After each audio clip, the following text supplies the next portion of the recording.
You're watching the American Conference on ESPN on a perfect October Saturday in Annapolis, Maryland, with all the pomp and circumstance of the Naval Academy. A football game here is a special experience. And today, the #2 ranked team in the country, the Cincinnati Bearcats, on the road to take on the Midshipmen of Navy. Hi, everybody. Dave Fleming, Rod Gilmore, Stormy Bonatoni. Great to have you with us. And, Rod, I think a treat for us in that we get to see one of the great stories so far this year in the sport. The #2 ranked team in the country, Cincinnati, has been playing like it. Well, I'm excited. I mean, we have new blood to talk about in terms of reaching the playoff. And it's legitimate. I mean, Cincinnati is sitting at #2, and they look great. But the challenge that comes along with that is that you need to be dominant when you play a team with a losing record. It's about style points. They've showed that the last couple of weeks. They need that today. Yeah, they're the only team in the country that's won every game by 10 or more points. It's the highest ranking in school history. They've been playing football at Cincinnati since 1885. And Luke Fickell's team looks legit. But you're right. A big challenge to stay looking that way. And meanwhile, for Ken Niumatalolo, all the success that he's had here in Annapolis, this is the first time Navy's hosted a top 5 team since 1984. They won that game. And Coach Niumatalolo and his midshipmen could use a victory because this has been one of the tougher seasons that he's had.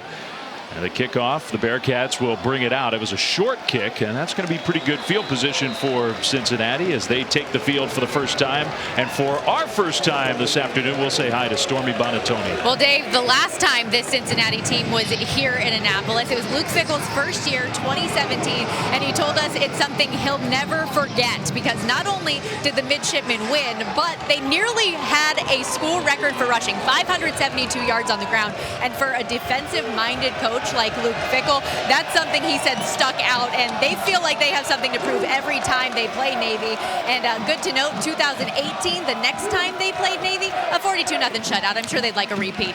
Yeah, they did improve, and the first play from scrimmage today for the Bearcats and their offense is a completion out on the left side to Tyler Scott. Desmond Ritter, who is about as accomplished, Rod, as any quarterback in college football, the senior who's won a ton of games in his Bearcats career. How do you go from being a 2-star recruit to a guy who is in the running for the Heisman and likely going to be a first-round pick? That's a good question. Ritter slings that one incomplete, trying to find his top playmaker, Alec Pierce, across the middle. There is a message to folks out there: never give up on your dreams.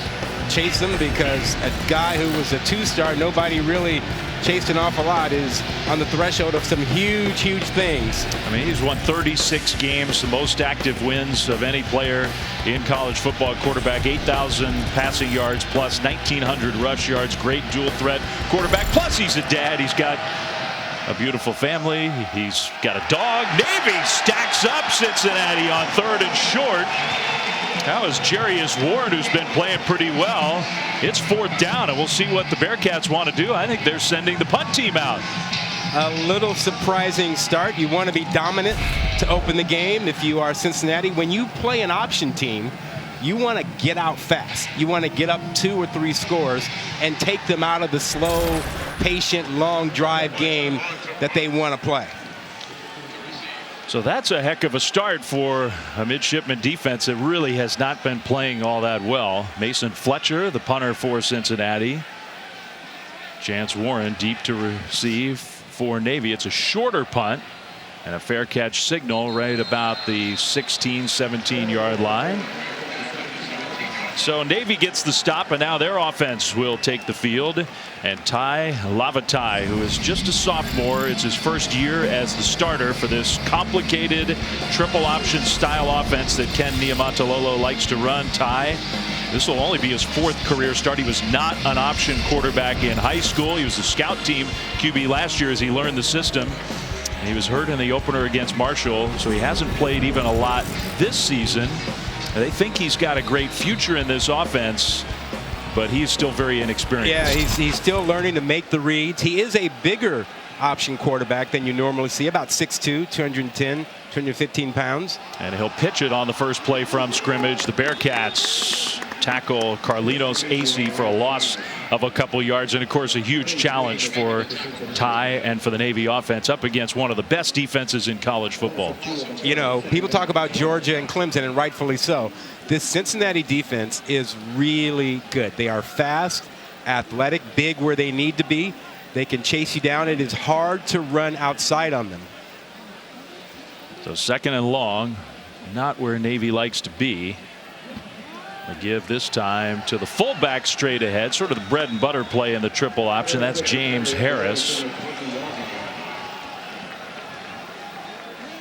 We'll talk about the front for Cincinnati. They are a big crew up front.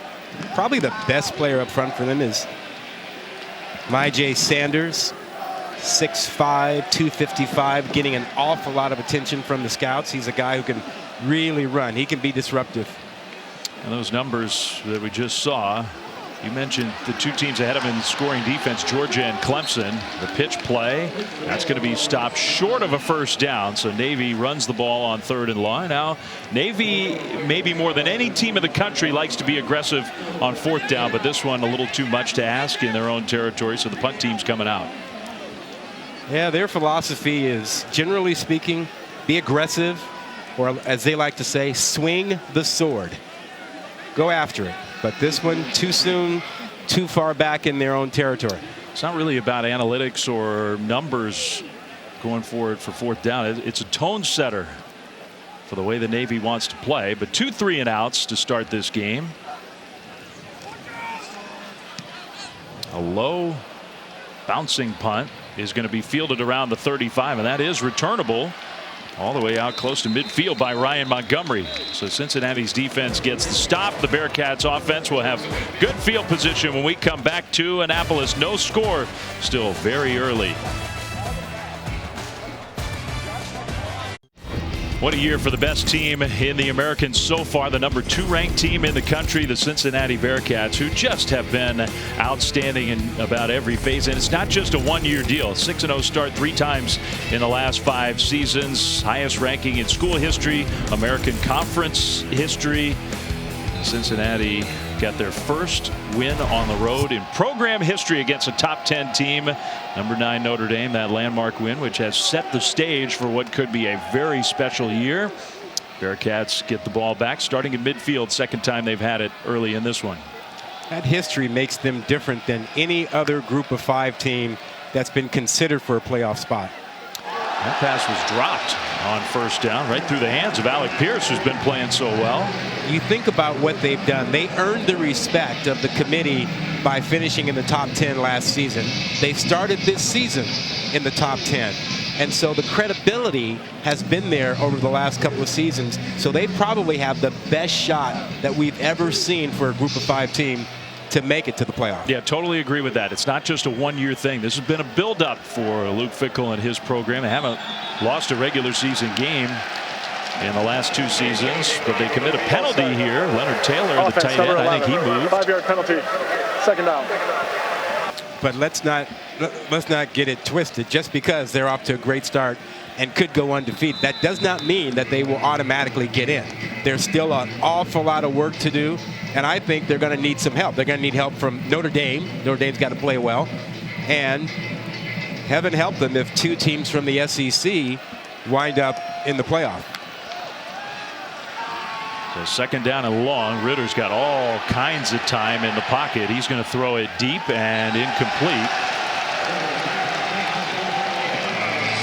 Stormy? Well, you know, something that they as a team talk about a lot, though, is just controlling the controllables. And Luke Fickell reminds his players all the time, just of the struggles of that first season. You guys talk about the growth, but how far they've come. And he wants it fresh in everybody's minds. A reminder to stay hungry and stay humble. That's the message that he gives these guys day in and day out. A lot of coach speak, right? Because you know, family and friends are in the players' ears all the time about how special this season can be. They're hearing it and they're reading it. 3rd and 15.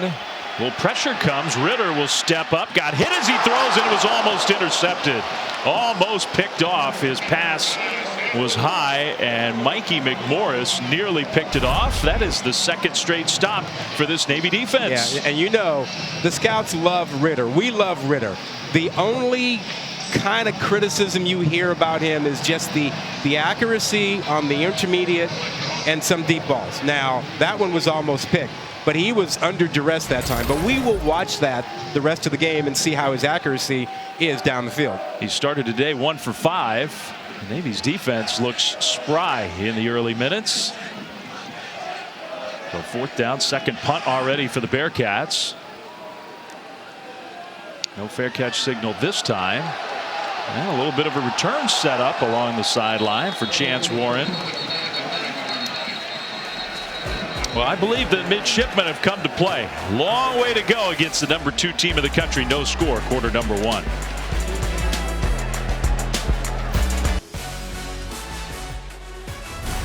ESPN College Football is brought to you by Pizza Hut. No one out-pizzas the Hut. Well, in the playoff era, the teams from Group of 5 conferences who have finished highest in the final AP poll, UCF maybe the best parallel those 2 years that they put together back-to-back to what Cincinnati has done in the last 2-3 years. The Bearcats last year finished number 8. Their only loss was in the Peach Bowl, a game they controlled against Georgia, the team that right now is number 1 in the country. I do think there has been a gradual raising of expectation level and acknowledgement from the playoff committee and from AP voters that the Group of 5 teams have earned more respect as the playoff era has gone on.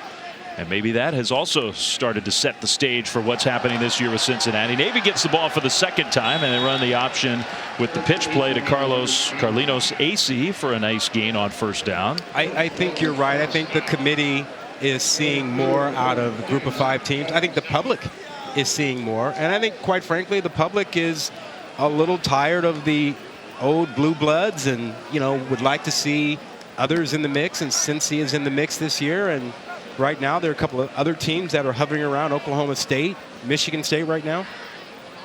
I think that's good for college football. Yeah, if you're talking about new blood, fullback. And that runs straight ahead for a first down. Good gain.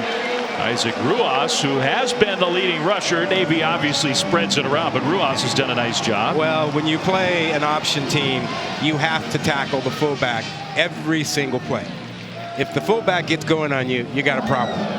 He is the key, and he can gut you up the middle. So since he believes their defensive front can handle that, but not on that play. First down for either team in this first quarter. 5 minutes in. And the fake to the fullback, the keeper by Lavata. He got tackled from behind. Well, Sanders is a guy who can chase down almost any quarterback. 4.45 speed on a guy that's 255 pounds. That is not fair. That's not right. They should not make him that big and that fast. That really wasn't close. A nice play by Sanders. There is a Navy offensive lineman down on the field.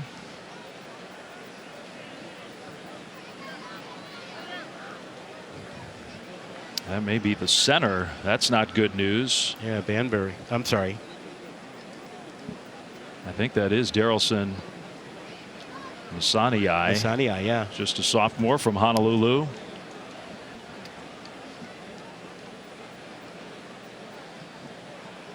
He's a guy who's built himself into a lineman, adding 40 pounds since he got here.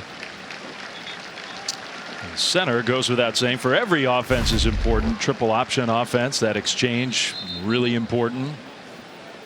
So he's in the middle of your screen delivering the snap, and you can see he's just in that pile, gets rolled up on it.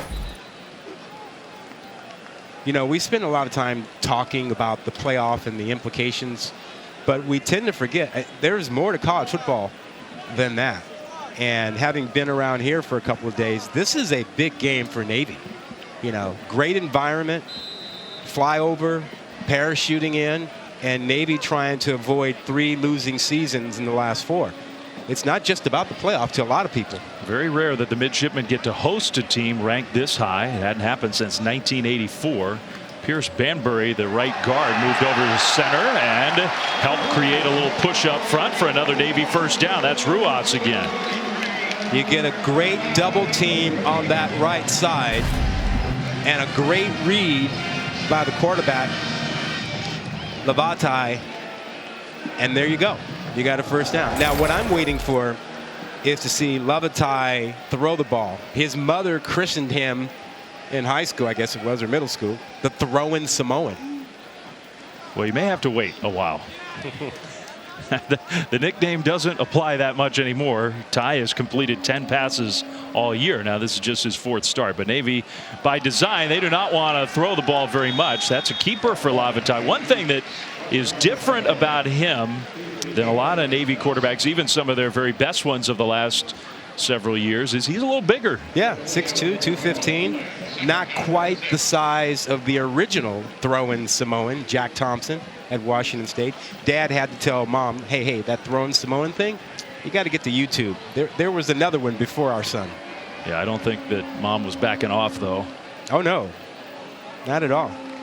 Lavatai tripped there, keeps it, and some of that strength allowed him to get a couple yards when that looked like a blown up play from the start. It's going to be 3rd down and maybe 3 coming up for Navy in a spot of the field where they're probably thinking they've got 2 plays to get those 3 yards. This is the game plan for Navy. Long, boring drives. Limit the possessions that Cincy can have. Take 12, 15, 18 plays. Get to 3rd and 2, 3rd and 3. Go for it on 4th down.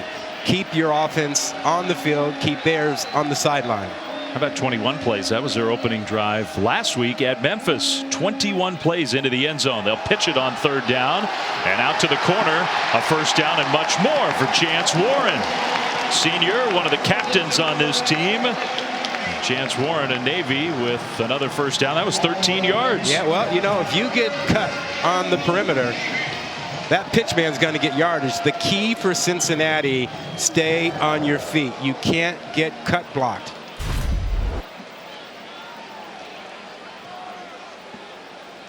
Just the left-hand side of the screen here. Just keep your eyes there. There goes a guy down. If you're on the ground, it's hard to make a tackle. And that was Brian Cook who got cut. And it is easier said than done against this Navy offense. Fullback gets it on first down. Ruas again, straight ahead. And everybody hates playing an option team. Every defensive player out there, because you have got to play low. You have to get your hands on the cut blocker, whether it's on his shoulders or his helmet, and you can't let him get to your legs. He is going to crawl, scramble to try to get to your legs and get you on the ground. You have to play off of it, stay on your feet, and still be in position to make a tackle. And when you don't, it's a 13, 15-yard pickup on the edge. 2nd down and 6 for the Midshipmen. Moving the ball for the first time. Another fullback run straight ahead. Let's go down to Stormy. Well, guys, I just got word from the Navy trainer that Darylson Masaniai is okay. He was rolled up on that last little bit, but he's been bouncing around on the sideline, stretching out both of his legs, so hopefully he'll get back out there soon. Okay, thanks for the update. And a credit to Pierce Banbury, the right guard, for sliding over. Navy hasn't missed a beat. It's 3rd down. 3rd and what? 3rd and 2. Well, isn't that kind of part of the plan? 3rd and 2, 3rd and 3. It's exactly how Navy wants it. Inside the Cincinnati 30. Lavatai kept it and just needed to make that one-man miss to get right there, and he got the Navy first down. And the frustrating part, if you're Cincinnati or a Cincinnati fan, is you look up at the clock and you go, what's happened to the first quarter? There are only 5 minutes left. We've only had the ball a couple of times, and this team has been out there for so many plays. So we're approaching the 6th minute of this drive. Already 10 plays. Shorten the game. That's kind of the whole idea of this offense. And when Navy's playing well, they do it very well. A pitch back with a blocker out in front and a huge gain inside the 10 all the way down to the 5. Jaden Numbarger. It'll be 1st and goal for the Midshipmen. It is rare that you get Cincy to give up the edge. Normally guys stay home, but all that flow and action to the left side caught him off guard. Everybody steps inside, and now the perfect play for Umbarger to come back around. Perfectly called play. So Navy now, they've had extreme problems in the red zone. Cincinnati's been arguably the best red zone defense in the country. Midshipmen handoff straight ahead. That's James Harris. He got down to the 2. Low to the ground. Good blocking up front. Double team. If you stand up at all, defensive line, these guys will root you out and push you back towards that goal line. I mean, those numbers, I mean, for Navy, 17 red zone trips, 6 touchdowns. That is so unlike a Ken Niumatalolo team. When they're good, they punch it in. They expect just about every time. Well, they haven't had the great play at quarterback. They will all admit that. I mean, reading the option down here, taking care of the football. I think they've gone away from. Here you go. Lavatai keeper and touchdown Navy. What a drive. Yeah. And they went away from the option down here because they have not run it very well. Little quarterback keep. Little lead play to the right side, and that is the perfect Navy drive.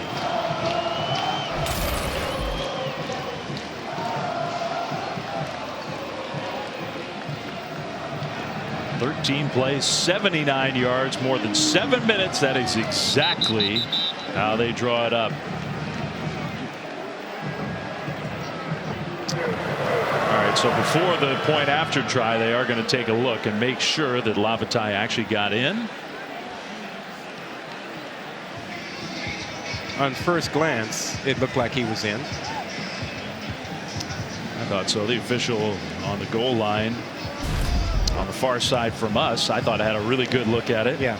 And I don't mind the extra look, to be certain. I just don't want these looks to take too long. Yeah, he's in. Before knee touches down, he's breaking the plane with the ball. I think that size, Ty Lavatai, not huge, but by the standards of a triple option quarterback here at Navy, Ty Lavatai is a pretty big kid. That size helped him on that play. Well, their quarterbacks tend to be about 5'10", 5'9". He's 6'2". And he's able to stretch across. Well, to the point that you made early in this game, he is so inexperienced in this system. Ran the scout team last year. He's only started 4 games, including today. He did not run triple option in high school. They think he's got a chance to be really good. He needs more experience and maybe finally starting to build up some of those reps. Yeah, most guys who run the option. After further review, the ruling on the field of a touchdown stands. Most guys start running the option in Pop Warner football, you know, when they're very young. And then they get to high school and they keep running it. So by the time they get to college, I mean, they just know it like the back of their hand. That's not his situation. He started learning it when he got here. Just semantics, but I don't know why you would say the call stands as opposed to confirm. Looked to me like it was clear he got in. But anyway, it's a touchdown for Navy. The extra point on the way, and it is up and good. Well, the Midshipmen, the last time a team was ranked this high came to Annapolis a long time ago, but they got the win trying to pull off a stunner today. Navy takes a lead in our drive recap, brought to you by Dell Technologies. Pretty impressive. Classic Navy drive. 13 plays, 79 yards, more than 7 minutes, and a good mixture. Fullback inside, tailback outside, and then throw in a reverse for good measure. The big play of the drive. Finish it off with your quarterback, and all of a sudden you're up 7-0. You're feeling pretty good about the start to the game for Navy. Navy's defense has gotten 2 3-and-out stops. Now a long scoring drive. So with only 3:51 left in the first quarter, they kick an onside kick. The ball got touched. It's loose on the turf. I think Cincinnati fell on it. Navy onside kicking it after the first points of the game.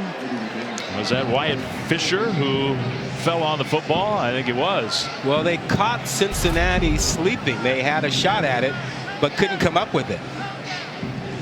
Watch this opportunity. Got to go 10 yards, right? There it is, 10 yards. You got guys and you got a bad bounce away, but man, they had an opportunity.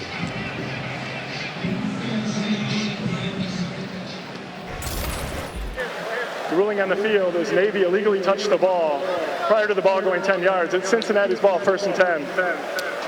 Well, they did call a penalty. You couldn't hear the referee microphone there for a moment, but they did call an illegal touch. It was hard to tell on those replay looks, but maybe the ball hit the foot of one of those coverage players just prior to reaching the 10-yard mark, maybe. Judging by where they marked it, yeah, they marked it just a yard short of the 10-yard limit before you can touch it. Well, look, Navy's 1-5. It's been a really, really frustrating year, and I don't mind the Midshipmen trying just about anything against the number 2 ranked team in the country. No problem with that. But it does mean the Bearcats start their 3rd offensive possession inside Navy territory. Ritter is going to keep it and throw on the move. And that pass complete out to Alec Pierce, who gets a gain inside the 40 down to the 36. The guy who hasn't touched the ball much, and you see Cincy really hasn't trailed much this year. But to me, the guy who makes this offense go and really makes a difference is the running back Ford. He makes this offense special because he can run inside and he can give you the big play. Jerome Ford is a very talented young man. He gets the carry here, and his momentum will get a Cincinnati 1st down. He is a transfer from Alabama. He's had 2 great weeks in a row. The AAC Offensive Player of the Week the last couple of games. Look at those numbers. That's crazy. The first half against UCF last week, he had 179 yards and 4 touchdowns in a half. Nuts.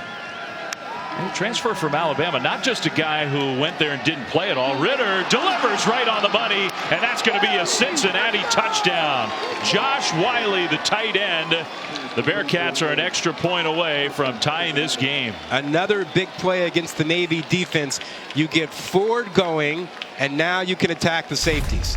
The safeties have been an issue. They've had injuries, and you get your big tight end running free past the safety in the middle of the field. Well, it plagued Navy last week. Memphis had so many big plays against the Navy defense. There's a big one for Cincinnati. Just 3 plays, 44 yards, 1 second, plus a minute. That's all it took. With the onside kick that didn't work, the extra point is up and good. So Cincinnati ties the game 7-7. While we have a moment, let's check in studio with Kevin Connors. All right, Flem, your Rocket Mortgage studio update. Number 2 now even on the scoreboard. Number 3 is trailing. Eric McLean, how about Jason Bean and the Kansas Jayhawks? Hey, look out for those running quarterbacks. A little option what Cincinnati's facing. Would have liked to see him stretch it in the end zone there. And then Devin Neal does. 14-play, 80-yard drive. Kansas up on Oklahoma, Flem. Yeah. Well, Kansas doing a Navy imitation 14-play drive. Yeah. Hey, Kevin, I don't know if you've seen a game here or not, but you need to come down here and spend a weekend, enjoy some great food, and this environment, you know, the flyover, everybody's suited up across the way. It's a pretty cool scene. Yeah, it's a great town, great college town. They take their football Saturdays very seriously in Annapolis. They take them seriously in Cincinnati, too. Luke Fickell's team ties the game. All the midshipmen wearing their SDBs, their service dress blues. Look at that. Could you have handled that? I think you probably know the answer. Not many can handle what it takes to be a midshipman. Penalty flag thrown. Big kick return, and we'll see. The midshipmen get it out near midfield. Now pushing and shoving at the end of the play. But so far, only 1 penalty flag down on the field. I mean, you would assume this is against Navy. We'll see, though. As it stands, a 48-yard kick return. Yeah, it's coming back.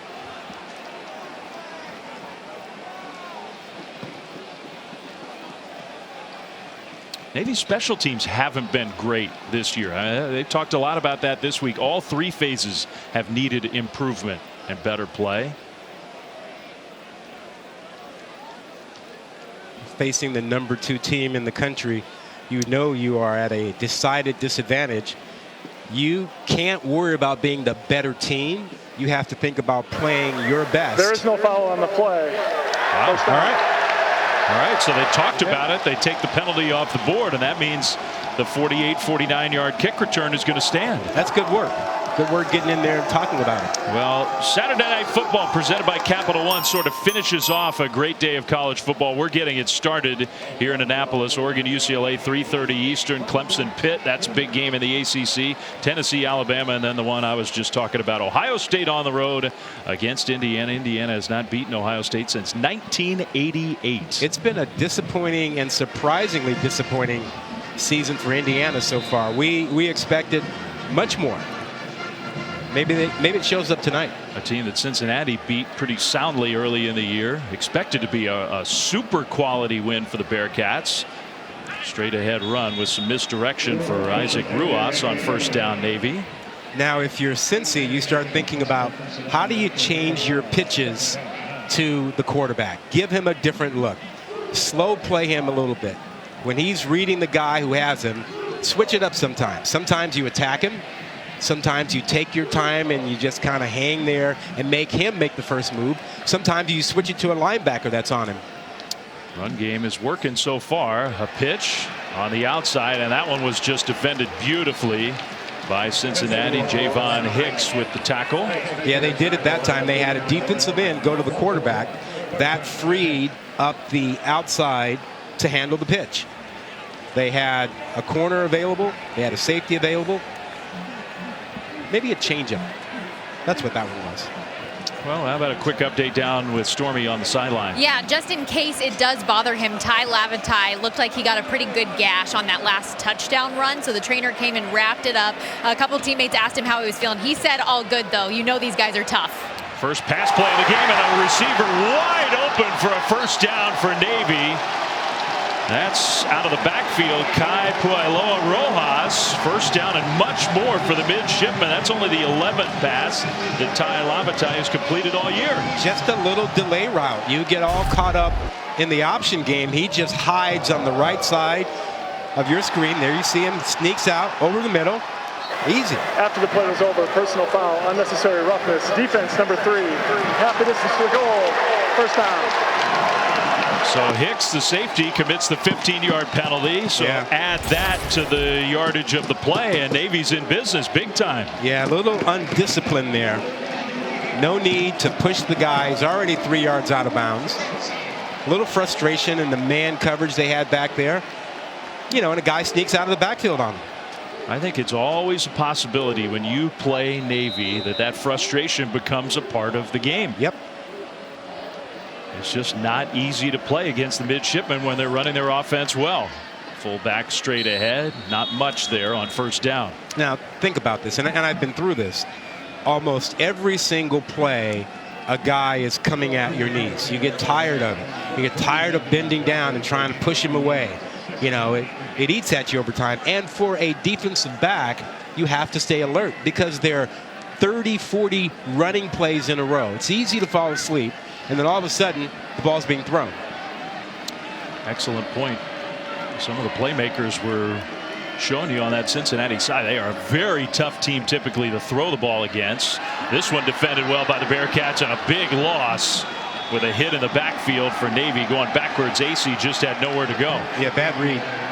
A bad read that time by Lavatai. There was no way that pitch was ever going to work. He needed to turn that one up inside. Cincinnati was playing for this. He doesn't give it, and there was a slow play guy waiting for him, Sanders, so he needed to turn that one up instead of trying to pitch it. Well, Navy very happy, I think, to let the final seconds of the first quarter tick off the clock. First quarter where the Midshipmen in general played really well. Don't have to be the better team. You have to play your best for 3 hours, quarter at a time. And for the first quarter, Navy's played as well as they can and done well. Well, as Rod said just a minute ago, very few places feel like Annapolis, Maryland on a college football Saturday. Just a great scene, and the Midshipmen have come to play against the number 2 ranked team in the country. A tie game, 7-7 at the end of quarter number 1. Well, we start quarter number 2 in Annapolis. Navy has controlled this game so far. Cincinnati got the ball first today, and yet they've only had not even 3 minutes of time of possession. Navy has the ball to start the second quarter, deep in Cincinnati territory, but facing 3rd and 11. Lavatai is going to throw the ball short, and that tackle in the open field. That play really did not have much of a chance, so it's going to be 4th down, and likely Navy will try a field goal to grab the lead back. Well, Javon Hicks, who committed the penalty, which helped set up Navy in good scoring position, made a nice play there. We'll see if Navy can get points out of this. You mentioned them controlling the game so far, and it's true. You know, game control, clock control. They have a good place kicker, Bijan Nichols. This will be about a 33-yard try from the left hash mark. Good snap and hold. That kick is perfect. So Navy back up 10-7, very early second quarter. Another check-in studio with Kevin. All right, Flem, AT&T 5G studio update. Sean Clifford back from the undisclosed injury, Eric, and finding Keandre Lambert-Smith. Yeah, you know Penn State is happy to have him back. Just really a great quick slant. Receiver does the rest. 7-0 game right now over Illinois on ABC. Yeah, that's good news for Penn State. They obviously have a big one coming up next week against Ohio State.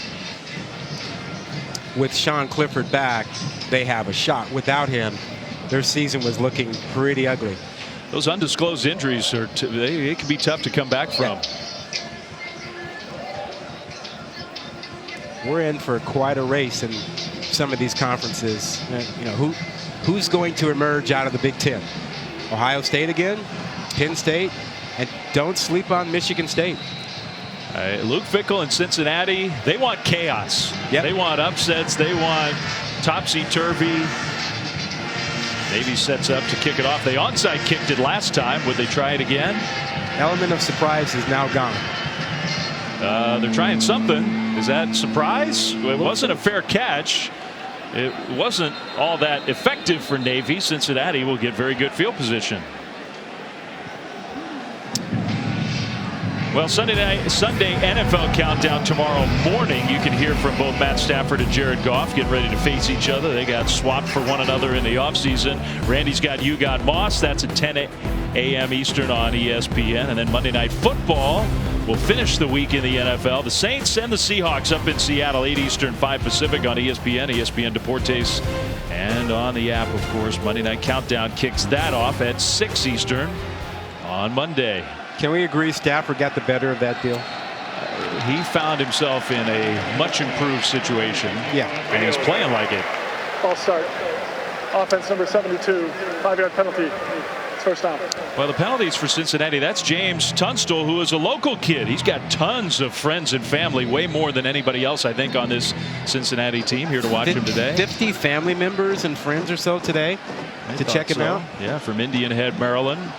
Kind of got a cool story. The left tackle who just won the job a few weeks ago. So 1st and long and a loss of a yard in the backfield. Avon Gibbons from his safety spot made the tackle on Jerome Ford. Well, we understood from talking to Navy that they were going to roll the dice. They know they cannot play with Cincy straight up.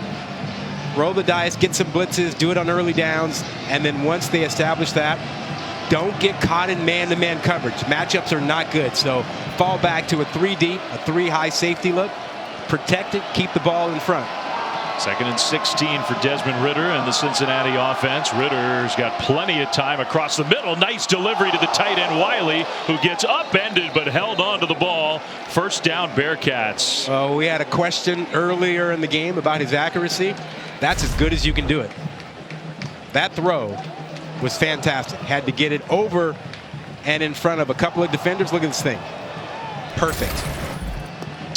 Josh Wiley, really talented tight end. This quick hitter out to the left side for a positive gain to Alec Pierce. Well, Josh Wiley's been a little frustrated. The coaches have talked about it because he's just a really talented player and he hasn't had a lot of chances to make plays. Cincinnati's been very proud of him for staying positive, doing a great job blocking, doing all those little things while he hasn't had as many catches as he's wanted. A little run pass option kind of play, and Ridder delivered a little high to Leonard Taylor, incomplete. Well, Wiley got a touchdown already to start this game, so that ought to get him going and make him the target. Now, part of it is simply 11, Leonard Taylor has come on as the other tight end. We are seeing a move towards more tight ends being back in the game, away from the no huddle, away from the 4-5 receiver sets, more tight ends on this third down. Wiley's on the sideline for 3rd and 5. Cincinnati hasn't converted to 3rd down yet. Navy brings some pressure. Ritter on the move is going to throw, and it's complete. Nice arm strength there to Trey Tucker. 1st down, Cincinnati. Yeah, just a little bit of a smash route. Inside receiver runs the corner route. Outside receiver stops, creates a huge window. You see Ritter on the move, but he's got a huge window to get that ball in there. Quicker tempo here, and that pass is into coverage, and it's intercepted inside the 5 by Jamal Glenn. So Desmond Ritter, who came in with 13 touchdowns, only 2 picks, throws his 3rd interception of the year, and he's not happy about it. Wow. That's completely on Ritter. Misread the coverage. For whatever reason, he assumed he had man-to-man coverage. He doesn't. They've dropped back 3 deep on this. He doesn't see the corner out there. He's sitting there. Big turnover. Navy hanging in there.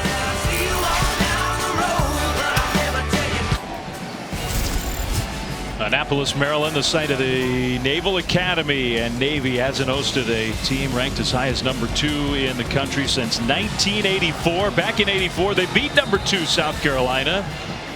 Navy with a 10-7 lead. They get the ball back after a turnover. Still early 2nd quarter. Not great field position, but they have the ball.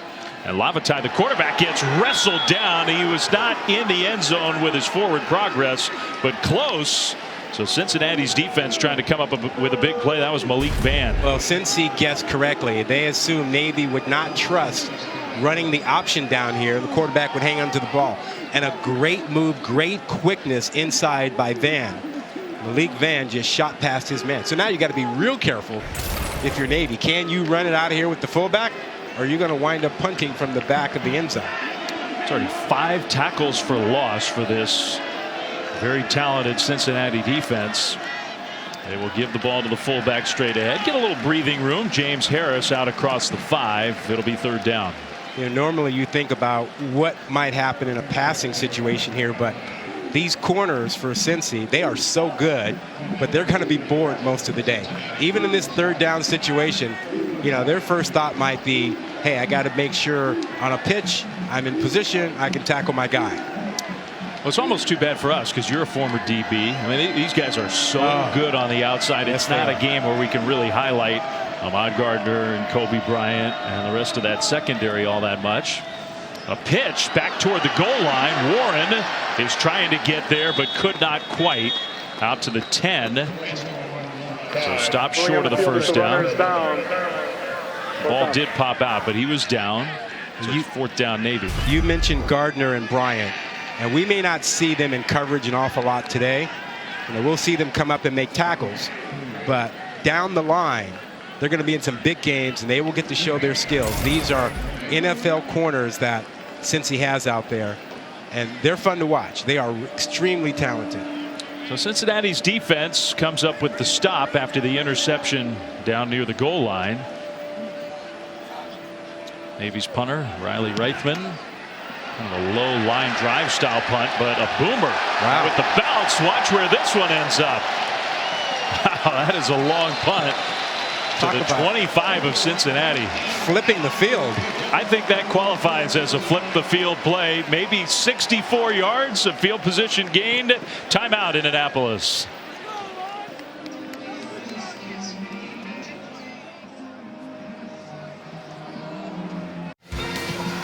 All right, our college football rankings brought to you by Chick-fil-A. We've got number 2 Cincinnati here in Annapolis. Oklahoma struggling a little bit in the early kick time in Lawrence, Kansas. Yeah, 2 and 3 struggling early. Maybe just not awake yet. You know, since he doesn't get an awful lot of these early kicks, Oklahoma probably has had more of the early kicks than they would like. Big test for Oklahoma State, for Oregon. Back end of that top 10. Meanwhile, Navy's defense, part of the reason Cincinnati is struggling, Navy's defense has come to play. EAT, they talk about it all the time. Effort, attitude, and toughness. Don't worry about skill, speed. just have the effort, the attitude, and the toughness. They got absolutely gashed last week against Memphis in the first half. Gave up 28 points and a lot of big plays. Much tougher here in the first half this afternoon. And those big plays came primarily on the back end in the middle of the field. The safeties, they've had injuries, they had blown assignments, they had missed tackles. They've been sound back there. You get a lot of 3 high safety look from them, something Iowa State made popular a couple years ago. So far, they've contained the talented tailback Jerome Ford. Play fake to Ford. The throw across the middle, very high from Ritter. Off. That's 2 throws in a row that have been off by Ritter. The pick down around the goal line, and this one a little high. Now, no reason for him to be uncomfortable. He did talk about his off-season training to try to do a better job of having the lower half of his body work with his upper half. But those habits, those are bad, hard habits to break. Takes a lot of time. Just 6 of 13 plus a pick. Gets pressured here. Throws a little behind his intended receiver, but he got it there to Michael Young Jr. First down, Cincinnati. I think he's more comfortable and more natural when he's throwing on the move. You know, the whole concept of having time in the pocket and making sure that your fundamentals are right. I mean, that's to me, that's the issue long term that he keeps working on during the offseason with quarterback coaches. So that's a big first down for Cincinnati. Keep the drive going. Ritter on first down looking to throw, and he does find his tailback Jerome Ford for the completion of 5 yards. See, even that throw, I mean, you want to get those underneath throws to a guy so he can continue to run with it yards after the catch. You don't want guys jumping, diving to try to catch the ball. So he's got to get into a rhythm, and they haven't established him yet in this game. So if I'm over there on the Cincy sideline, I'm looking for the things he likes the best to get him comfortable.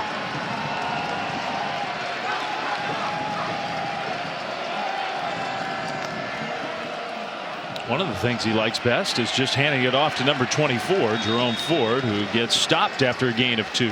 We blame him? Man, the thing about Jerome Ford is he transferred in from Alabama. He started a game for the Crimson Tide, played a lot a few years ago. I mean, it's not like he wasn't getting on the field at all in Tuscaloosa. Really talented young player from Tampa, Florida. The next time Ford knocks over a guy, I smell an NIL deal for him. Just keep on trucking. Well, he has 8 yards total on the ground in this first half. Pretty good job by the Navy run defense. Ritter, design quarterback run. He'll get the first down. He is so hard to defend in that way. Into Navy territory. Second leading rusher on the team, and you know, the combination of Ford and Ritter running the ball is going to be an issue not only for Navy but for teams down the line. I mean, that's a hard thing to address. It's his first rush of the game. Play fake to Ford, and that short pass off the hands. That was a forward pass. You can't really blame Josh Riley for pouncing on it. Pass. Second down. It's awkward spacing. Yeah. Too close to your receiver. How much do you put on it? You want to flip it? Where do you flip it? Question here for Navy defensively. They've made a practice in this game of bringing pressure on first or second down and then dropping back into coverage. Are they confident against a spread formation here? I don't think so. I think they're going to drop as many folks back in coverage as possible. Now whistles as the play was starting. I think Cincinnati used a timeout.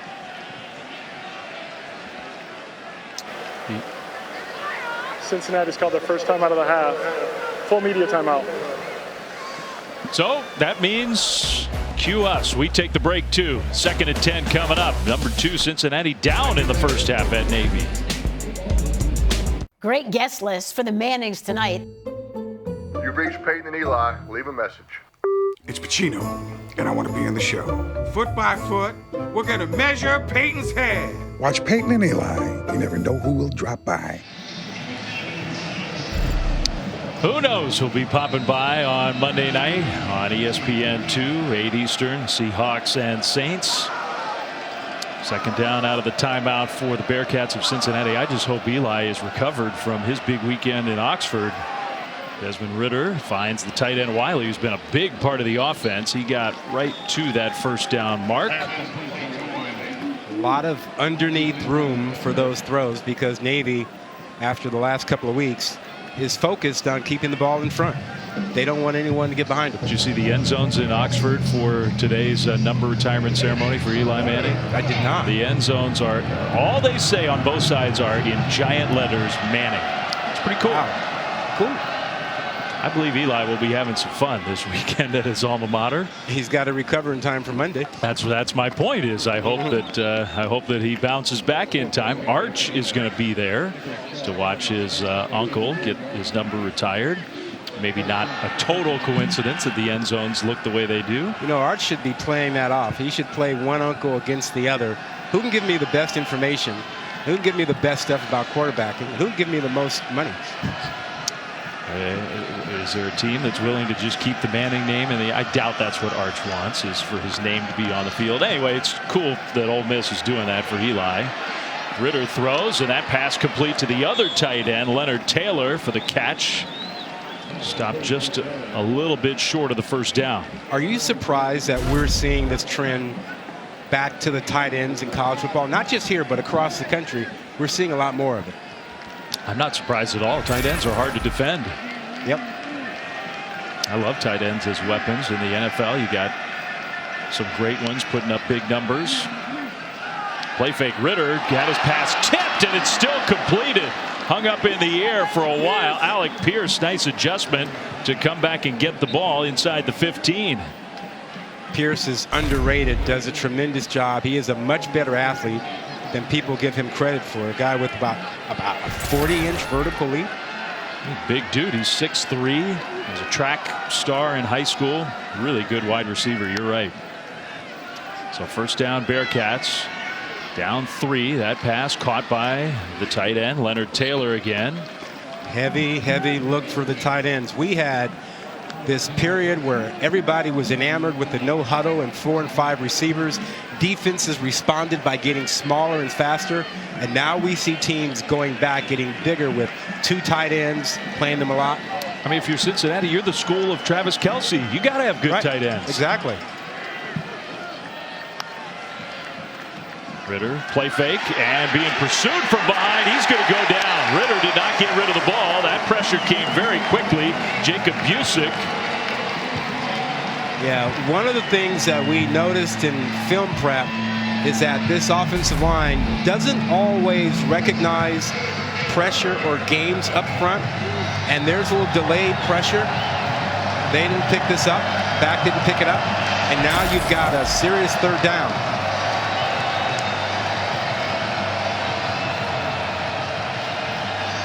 14th play of the drive, a Navy-like deliberate drive for Cincinnati.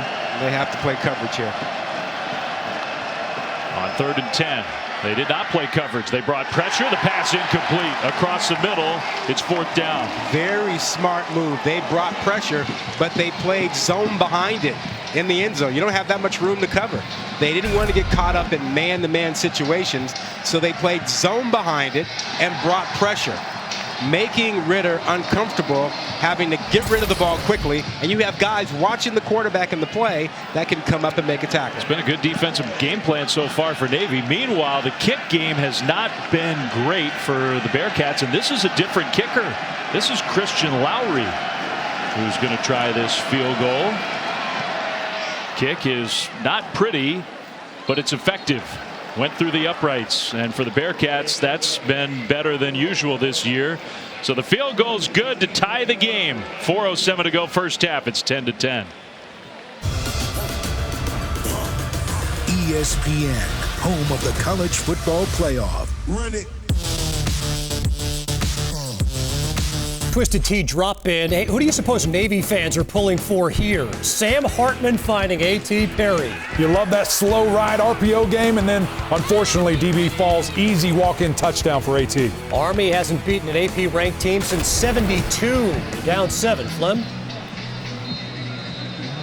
Wow. Now, Army's having a good year. They're 4-2 solid team. A real contrast. I think that's part of the story of this season here in Annapolis is this has not been a normal year for Navy football. It's been a year full of losses, full of some drama on and off the field, which is highly unusual for the midshipmen. And a lot of it goes back, Rod, as Navy gets the football back. 4 minutes to go in the first half, tied against the #2 team in the country. And a lot of it stems. Ivan Jasper's been a part of this program for 22 years. Ken Niumatalolo calls him the most experienced and best option coach in all of college football.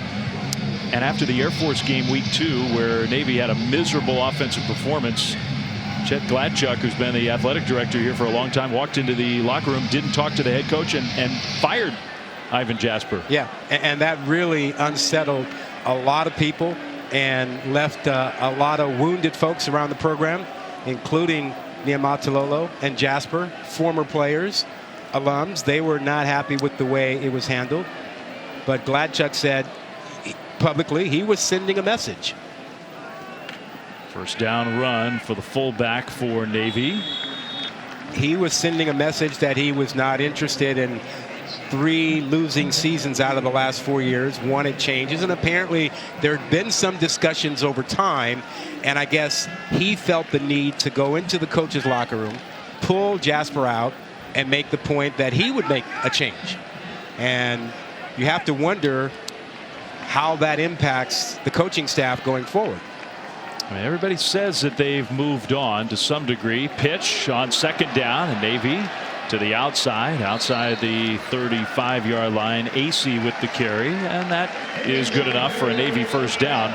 After Ken Niumatalolo found out what had happened, he had meetings the next 2 days with the athletic director. Said, we just can't do it without this guy. He's too important to our young men. He's been too good, too important of a part of our program for all these years. And so he did get reinstated, not as the offensive coordinator. There have to be some lingering hurt feelings. Absolutely. You know, for Niumatalolo, for Jasper, and for players. I mean, they were shocked by it. And I don't know that was handled the right way. I don't believe it was handled the right way. Having a pass play on first down. That doesn't happen very often. Not a huge gain, but a positive gain to Tiger Goslin, one of the slot backs for Navy. The way it should happen is that the AD meets with the head coach the next day and say, look, here's what I think. But when you go into the coach's locker room at an emotional time after a big loss to a rival, it seemed like an emotional decision. But he said he wanted to send a message, and maybe part of the message was, look, you know, you've had this guy on your staff for 22 years. I think we need new ideas, you know, fresh ideas. I want to see some changes. Fair points all to be discussed. But to do it in that manner after a game and to kind of undercut the authority and positioning of the head coach there, it makes you wonder how Niumatalolo gets over it. How does Jasper get over it? How do they make it work going forward? I mean, Chet Gladchuk, the athletic director, been here for a long time, been a part of a lot of success, not just in football, but across the athletic department. And you can understand the frustration. They had 68 yards of offense at home against their rivals. 36 yards rushing. I get it. And everybody understands it. And the issue, I don't think, is that he wanted to see some changes and to have some discussions about that. The issue is why at that moment, post-game, an emotional time, everyone's upset, everyone's frustrated. You go into the locker room while the head coach is talking to the team, and you pull a coach out and you fire a coach. And he finds out afterward. That's a tough situation. And undoubtedly this program, I mean, it's not been a great few years. 2019, you culminated 11-12, but 2018 was a little down, and good to see Kip Franklin hop up and head off the field. These last 2 years, maybe since the start of last year, 4-12 coming into this game combined. And I think there's a bigger question here too. I think Navy's also trying to figure out, where do they fit in this changing landscape of college football? Expansion, name, image, and likeness, transfer portal, which they really can't participate in, Niumatalolo told us. So where do they fit? How do they find their place in this ever-changing college football landscape? So it's 3rd and 3. Handoff, fullback straight ahead, close, but I don't think he quite got there, James Harris. Now this will test Ken Niumatalolo's resolve to go for it on 4th down. Under 2 minutes to go in the first half. He's going to go for it. No question. He talks about demoralizing the defense, because when you pick up a 4th down on them, running the ball, it is demoralizing. You think you're coming off the field, but you're not. Big play here. Cincinnati moved. They jumped. So they didn't even have to snap the ball. They're going to get the first down, I think. Offside. Defense number 21. 5-yard penalty results in a first down. Listen, to pull off an upset. The game clock will start in the snap. Of a top-ranked team or number 2 team, and I've been on teams that have done it. The formula is you have to play your best. You don't have to be perfect, but your best. But the other team, that super team, has to help you. And Cincy is helping Navy so far. Now the clock is definitely a factor here. Navy's not exactly a hurry-up offense. They're going to throw the ball down the field. Incomplete. A contested ball intended for Michael Cooper, who is kind of the big play guy at wide receiver. Not a terrible throw from Lavatai, but incomplete. Yeah, he's got to go take that ball away. I mean, you talk about good corners out here. You saw some of that on that play right there. That receiver wants to go aggressively at the ball. Look at the attack by Kobe Bryant. And yes, he was named after the Mamba. C-O-B-Y, but still. Kobe Bryant, one of the better defensive backs in college football. But 4 penalties, a turnover, and a drop. You're right. Fullback straight ahead. A nice gain into Cincinnati territory. Navy's not used to going quick tempo here, but there's less than a minute and a half to go until halftime. And if they can squeeze a few more yards out of this and have a shot at the field goal, it would be 2 quarters that Navy has outplayed Cincy. And Cincy's helping them. They have a good kicker. They get the ball. Navy does to start the second half. Lavatai keeps it straight ahead. First down. That'll stop the clock momentarily inside the Bearcats 40. They have timeouts to use as well. And they may well use one here. First charge timeout. Navy. 30 seconds. So a timeout. Navy on the move. Tie game against the number 2 Bearcats. Let's get an update while we have a chance in studio with Kevin. Hey, Flem, coming up on the Geico halftime report. Much more on the stunner right now in Lawrence. Number 3 Oklahoma on the ropes against Kansas. We'll also check in on the big boys in the Big Ten. And Eric McLean with me in studio. He's going to explain what makes Kenny Pickett elite. All coming up when you join us for the Geico halftime report, guys. All right, thank you, Kevin. We look forward to that. I mean, 2 big stories right now early in the day. Big day of college football from start to finish. But the early games, number 2 Cincinnati being pushed by Navy. Oklahoma struggling at Kansas. Who panics? Does Oklahoma panic? Does Cincy panic? If you don't panic and come out and play better, you'll probably be fine. If you start to panic, look out. The Bearcats were 4 touchdown favorites in this game. A throw and a completion along the sidelines and out of bounds to stop the clock. Mark Walker with Ahmad Gardner in coverage there. The passing game is coming to life a little bit. Well, Gardner's laying off because he's thinking, well, I got to be prepared to handle any run this way. And that's a free access throw. That's easy money for the throwing Samoan. Navy is in field goal range. Nichols, their place kicker, has a 50-yarder already this year. The wind's starting to pick up. We can feel that swirling around a little bit. I think they'd like to get closer. Lavatai kept it and got tackled immediately. So on 2nd and short, the stop, and I think Navy, are they going to use a timeout? They should. They should, unless they really are comfortable right here and want to make sure there's no time left for Cincy. But a nice play by DeBlanco, who just flew right in there. So they let a few extra seconds tick off the clock. Second charge timeout. Navy. 30 seconds. So just the short timeout for the Midshipmen here. With 3rd and 2 coming, we get a chance to Remind you again, Saturday Night Football presented by Capital One in the Big Ten is sort of the nightcap on ABC. Ohio State and Indiana, that would be a big upset for the Hoosiers. But hey, who knows based on what we're seeing right now. Oregon, UCLA, Clemson, Pitt, Tennessee, Alabama. Game stand out for you there? Oregon, UCLA. This is a serious race for the Rose Bowl and maybe a preview of the Pac-12 championship game. UCLA, we've seen them. They can be really good when DTR is on. When that young man is doing it at quarterback, he's a problem. And we've seen the Ducks as well. The Ducks have had an up and down kind of year, but mostly up, still in the top 10. Yeah, they haven't been the same since Ohio State. They've had some injuries and the like, but they may be due for a really good game. All right, 3rd and 2, Navy. Out of the timeout, Lavatai under center. Is going to give the ball to the fullback, straight ahead, middle of the field, down to about the 25. Isaac Ruas does get the first down. And Navy, the clock, they only have the 1 timeout left, but they're going to try to either get a little closer, who knows, maybe go for the end zone. Don't be greedy. That play was blown up from the start. Man, the defensive lineman was in on the play, almost took the snap. You're not an elite passing team.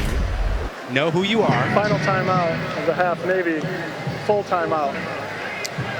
That was Curtis Brooks who just totally ruined that play, and that's huge because Navy has to use their last timeout. Yep. So if you're Navy, don't be greedy. You're in position to get a field goal and go in ahead of the #2 team in the country at halftime. Not quite as good a position as they were a few seconds ago. They lost several yards on that first down play. Without a timeout, I would think that we may well see the field goal team come out on the field here. You know, you could run a play here, and with 25 seconds, you can get your team on the field. Yeah, hustle your field. If you believe in the organization of your special teams unit, hustle your field goal team out there. That's a good point. And if you can't be that disciplined to get 11 guys on the field, you probably don't belong at the Naval Academy. And you also have time to spike the ball after a run play if you want to do that, to just stop the clock and let the field goal team take their time. Because it's only 2nd down here, so you have a down to work with. Lavatai, play fake. He's going to throw, and he's going to get sacked. Now that really is not supposed to happen. Nope. That's what we were talking about. Don't be greedy. You're in field goal range. You're not an elite passing team. Why are you dropping back? So they're going to clock it here with 10 seconds to go. That last sequence cost them, what, 10 yards? Yeah, that's my point. You had a field goal in your back pocket, and now you're trying to be something you're not. You're not a drop back passing team. Pass blocking is not your forte, and you've added 10 yards to your field goal kicker's attempt here. And give Cincinnati's defense credit. They made 2 really good plays there, but still. Yeah, all the credit in the world, but Navy made it easy for them. Yeah, that was just not well executed in any way, those last 2 plays. Now, if they make it, so what, right? Correct. Cincinnati's going to call a timeout here. Second charge timeout, Cincinnati, 30 seconds. I mean, what should have been a 41-yard field goal is a 51-yarder now. Speaking of field goals and the nets behind them this season, along with their contributions to universities' general scholarship funds, for every field goal and extra point made, Allstate will also be donating to the American Red Cross to help with disaster relief efforts. Thank you, Allstate. Well, they have a good place kicker. Bijan Nichols has a 50-yarder this year. He has a field goal today. He's 8 for 10 overall on the season. This would be a new long for him. This season anyway. By a yard. And that wind that was swirling a minute ago seems to have died down just a little bit.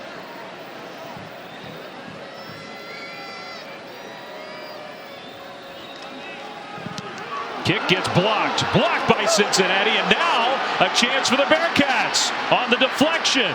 I think that's Deshaun Pace, who went out of bounds, got shoved out of bounds. And was that the kicker who saved it? No, maybe the holder, Daniel Davies, who ended up getting the save with 1 second on the clock. Cincinnati still has a chance here.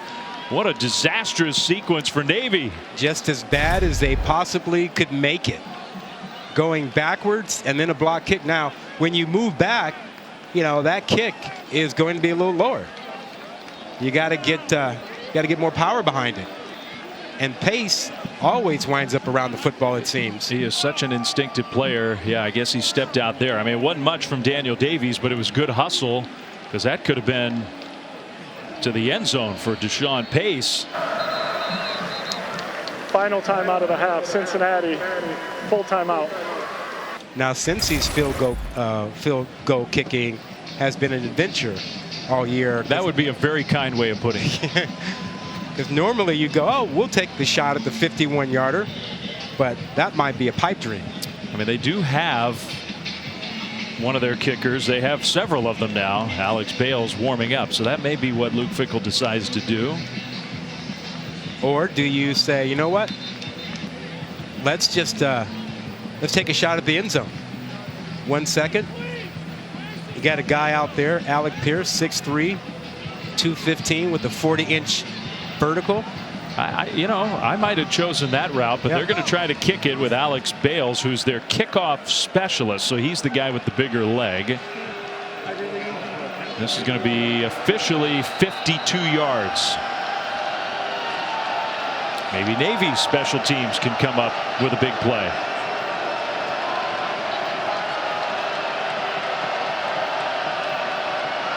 Final play of the half. Bales very low with some mustard on it, and it's good. Look at there. Low line drive field goal. And Cincinnati's going to take a lead to the locker room. Man, those last few seconds of the first half for Navy could hardly have gone worse. Crazy. Navy got greedy. Navy got greedy and wound up giving Cincy 3 points, and the satisfaction of going into the locker room thinking, we didn't play well, but we're up. And credit to Alex Bales, who just attempted his first field goal try of the year from 52 yards and punched it through. Good for him. So that means that Cincinnati has the lead. The number 2 Bearcats 13-10. It is halftime time, and we'll take you to studio with Kevin and Eric. Welcome to the Geico Halftime Report. You're watching the American on ESPN from Annapolis, Maryland, the home of the Naval Academy. The Midshipmen have come to play today. The number 2 ranked team in the country, Cincinnati, with just a 3-point lead as we get ready to start the second half. It's 13-10. Our player spotlight is brought to you by Gain Detergent, the Heisman candidate for Cincinnati. The quarterback, Desmond Ridder, up and down. Not a perfect half for him. Yeah, since he has not played to their standard, and Ridder would be the first to tell you neither has he. 12 of 21 passing. He's had a pick. His accuracy has been off a little bit, and we haven't seen him run the ball as much as we sort of expected to. So he's got to pick it up, but his teammates have to pick it up as well. Yeah, no kidding. Dave Fleming, Rod Gilmore, Stormy's down on the field. We'll hear from her in just a moment as the Bearcats get ready to start the second half. Navy will have the ball. I mean, look, the Midshipmen have not had a great year, but clearly they've gotten some things figured out here with the number 2 team in the country in town. I mean, they have a legitimate chance to pull this off. Yeah, except for that last sequence before the half when they got greedy and gave up the shot at 3 points. You know, they've taken care of the football. They haven't committed penalties, and they've had the long drives that they've needed to limit the possessions for Cincy.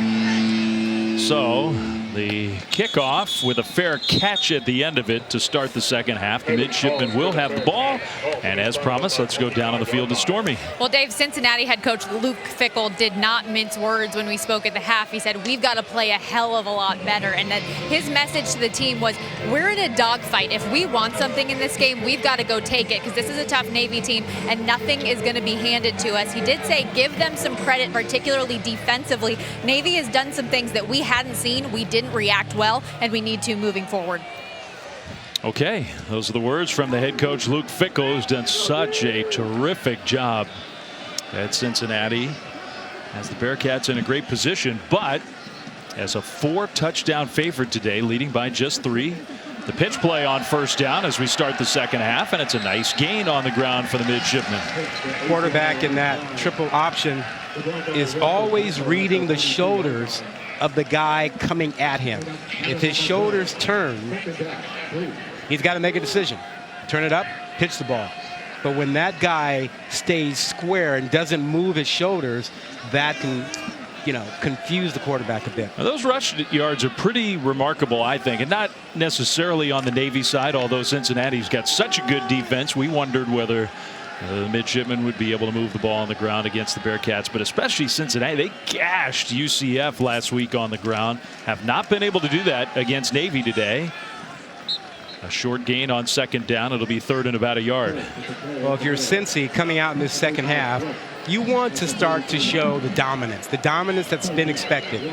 You know you're going to get the dive back. You're going to get the option. You have to start eliminating the fullback on that dive, because that is the key to the option.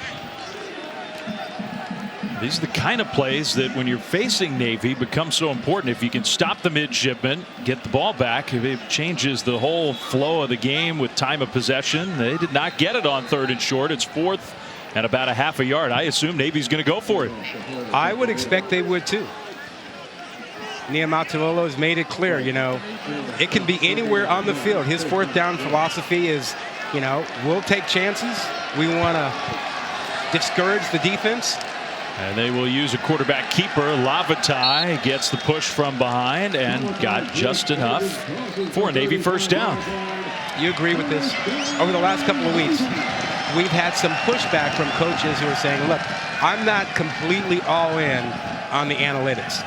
For me, it takes a little bit more of gut feel, situation, and not just what the sheet says. You agree with that? I think we have heard that from coaches, but I think the flip side is we've seen coaches behave differently this year, and even going back to the last couple of years. It's much more common than it used to be for coaches to be daring and bold on fourth down. I think that's true. I think the trend is really towards using analytics, using all four downs. And I think there is still the old school, the guys who were brought up a different way, who are still saying, look, I got to use my experience with it. I'm not just going to go by what the numbers say. I mean, it's not really a new thing for Navy. I mean, Ken Niumatalolo, as long as he's been the head coach here, has had the philosophy of, if we can't get a yard or two, we're not going to win this game anyway. That's sort of the whole deal with this offense. Second down run straight ahead for Ruas, the fullback. The other thing about playing an option team, when you're a defensive lineman, you have these offensive linemen diving in at you constantly, getting underneath you. And you get two of them, not just one, two of them. And that's how they get these 2, 3, 4 yards at a crack. And, you'll be a little bruised up, a little banged up tomorrow after a game like this. Well, here's another one of those spots where for a normal team playing defense, it's 3rd and 4. If you're playing Navy, it's essentially 2nd and 4. Navy's going to take 2 plays and they bang ahead to the 45. They're a yard, about a full yard short on 4th down.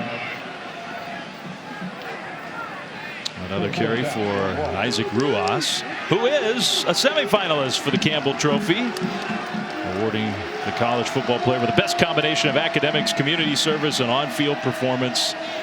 Isaac's got all 3 of those boxes checked. 4th down, and Cincinnati jumps again. That's the second time in this game that they've done that on 4th down. Offside. Defense number 21 with contact. 5-yard penalty results in a first down. We're not down there at the line of scrimmage, Rob, but it does make you think that maybe the cadence of the young quarterback Tai Lavatai is having something to do with it. He's got something going on down there. He's gotten him to jump twice. Tried to make him sit. Yep. Looks like he was using some cadence. So the Midshipmen, who've only committed 1 penalty in this game, 5 of them on the Cincinnati side. And the option play for Lavatai got tackled after a gain of a yard. Well, you're not going to run away from Sanders. If you are trying to get away from him, you have to block the backside. He is too fast, too quick. He will run down the quarterback every single time on that counter or even whirly bird option. You got to block him backside. Well, he is a definite draft prospect, and he's a strong kid, but it's that speed that really makes him a special player on the edge of the Cincinnati defense. They got a lot of NFL prospects on this team. Fullback run into Cincinnati territory. I think that's part of the story of Cincinnati. They're playing in the American, not a Power 5 so-called conference, but they're up to number 2 with the talent of a lot of Power 5 teams. Well, I think that's part of the argument. Should they win out, this would be a generational team, a team that dominated its conference, a team loaded with talent, a number of future NFL players. And do you want to be the committee member? Look back a few years and say, I didn't put that team in there? 3rd and 6 for Navy. First drive of the second half, and the handoff to Ruas, who stretched forward but only got, what, a couple yards. It's going to be 3rd and a long 3, a short 4. Does Navy go for it here? I think they do. Yeah. This is not a surprise. We fully expect Navy to use all 4 downs at every opportunity. And they're going to use a timeout because this is a big play in this game. Navy's called their first time out of the half. Full media timeout. I mean, it's a long way to go in this one, but Navy's facing 4th and 4, down 3 in the second half when we come back. AAC action coming up on ESPN Plus. Football, volleyball, cross country. If you're an AAC American fan, you got to have it. Sign up today at ESPNplus.com/AAC. Got to get up early for those cross country championships on Friday. Here we go out of the timeout. Navy 4th and 4, first drive of the second half. Down, trying to pull off a huge upset against the number 2 ranked team in the country. Lavatai under center, using a hard count. This time so far, Cincinnati stays put. They'll pitch it out to the right side, and that one was played beautifully by the Bearcats defense. Joel DeBlanco and company. They saw it coming, and they stuffed Navy for a loss. It's first down, Cincinnati. Well, the one thing you can't do is try to get to the edge to a defense that is fast, and they don't give up the edge. You're playing right into their hands. This is a fast-flowing defense. DeBlanco in the middle of that screen, circled. He flows quickly, and the edge is really sealed off there by pace. You can't get outside. There's so much trust with this defense. You know you're going to be where you're supposed to. Pace is going to be outside. DeBlanco's going to come from the inside. And it seems like a simple thing, but they did stay on sides. They didn't jump. No. Of course, now they jump on offense. False start. Offense number 51. 5-yard penalty. Still first down. That's big ol' Lorenz Metz, the native of Germany, who's 6'9", 329. Don't get in his way. Ah, sprechen Sie Deutsch. Ein bisschen.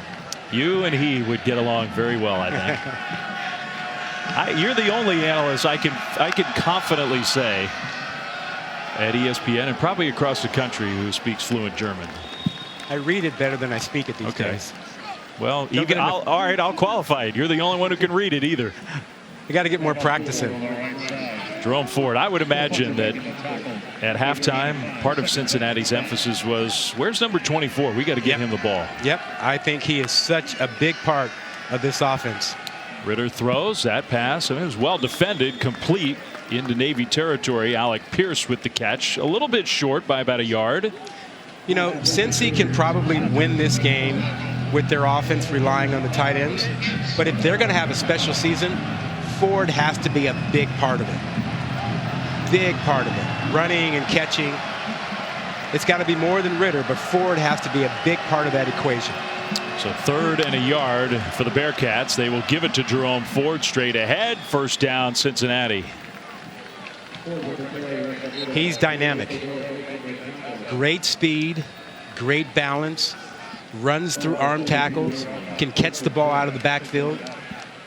Said he's got a secret weapon, secret source of energy. And cucumbers, vinegar, salt and pepper. He's a veggie guy. Up the middle, there goes Ford. Yep. Out into the open with the power and the speed combo. Touchdown, Bearcats. Touchdown, Cincinnati. Eat more cucumbers. 43 yards. Touchdown, Jerome Ford. Don't forget the vinegar and a little touch of salt and pepper. He read that perfectly. We were just talking about his big play capability. Right side, he reads the blocks perfectly. Great block inside by Renfro, the center. And it doesn't take much to get Ford going. And that's the difference. He is the big play guy for this offense. And if they're going to have a special season, he's got to have a special season. Well, both have been true so far. 3 rushes already in the second half, 55 yards. Now the touchdown, the extra point is up and good. And Cincinnati is starting to take control of this game. And no surprise, Ford is behind him. Keep on trucking. That guy, maybe he should be in that Heisman race.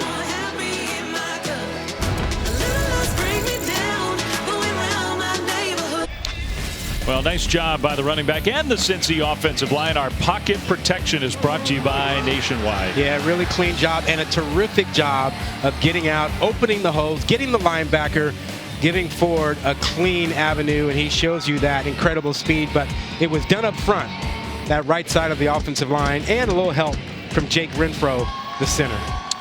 Bang the drum, a Cincinnati touchdown. The number 2 ranked team in the country starting to look a little more like it, and Jerome Ford is just a big part of this Cincy team. From Tampa, Florida, was a top 300 recruit when he came out of high school, went to Alabama, played there 2 years, got some playing time, was productive when he had a chance to play, but has totally busted out with the Bearcats, especially last week, the huge game against UCF. So now Cincinnati up by 10.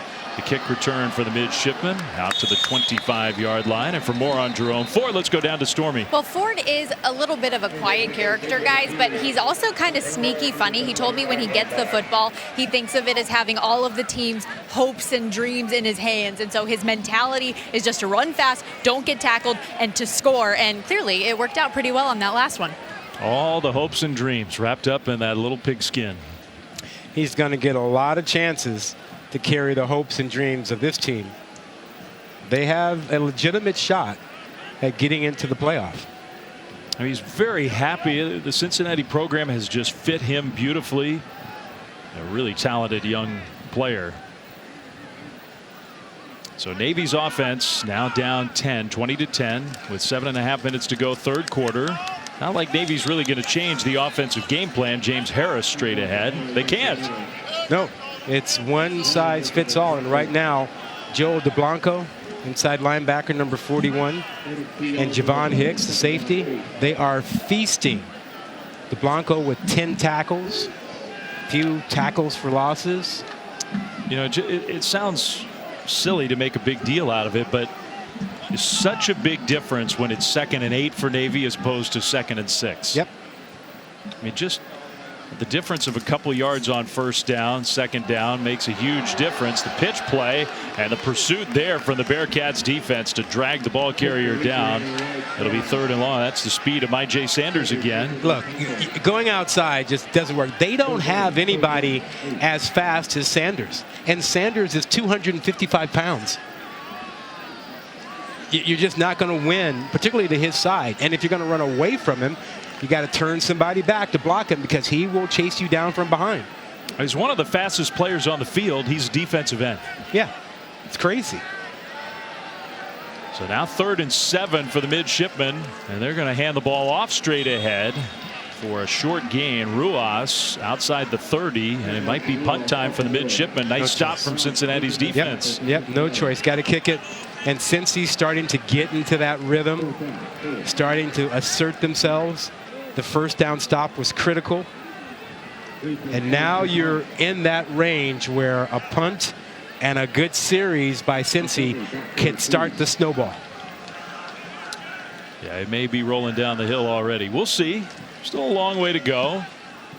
But Navy is not built to come from behind. A low line drive punt, and this one very returnable. The Bearcats are going to get great field position into Navy territory with Ryan Montgomery, who came up aggressively to take that one before it hit the turf. So we will step aside that Cincinnati offense back on the field, up 20-10 when we come back to Annapolis. Great day of college football today, including Saturday night football presented by Capital One in the Big Ten from Bloomington. Number 5 Ohio State at Indiana. That one will start at 7:30 Eastern, 4:30 Pacific on ABC. Best chance to reach the college football playoff according to FPI. Entering today, Georgia's got the overwhelming odds. Oklahoma and then Cincinnati slided right in there alongside the Sooners. Handoff for Jerome Ford. The Bearcats offense starting to roll here. Well, Cincinnati gets the ball back in. Cincinnati is hoping, I mean, we said it earlier, they're hoping for some chaos. Who knows? Maybe we get some chaos today. Oklahoma's still trailing in Lawrence. It could happen. You know, but Cincy is going to have a big matchup later with SMU. They might actually see them twice in the AAC championship game, if not Houston.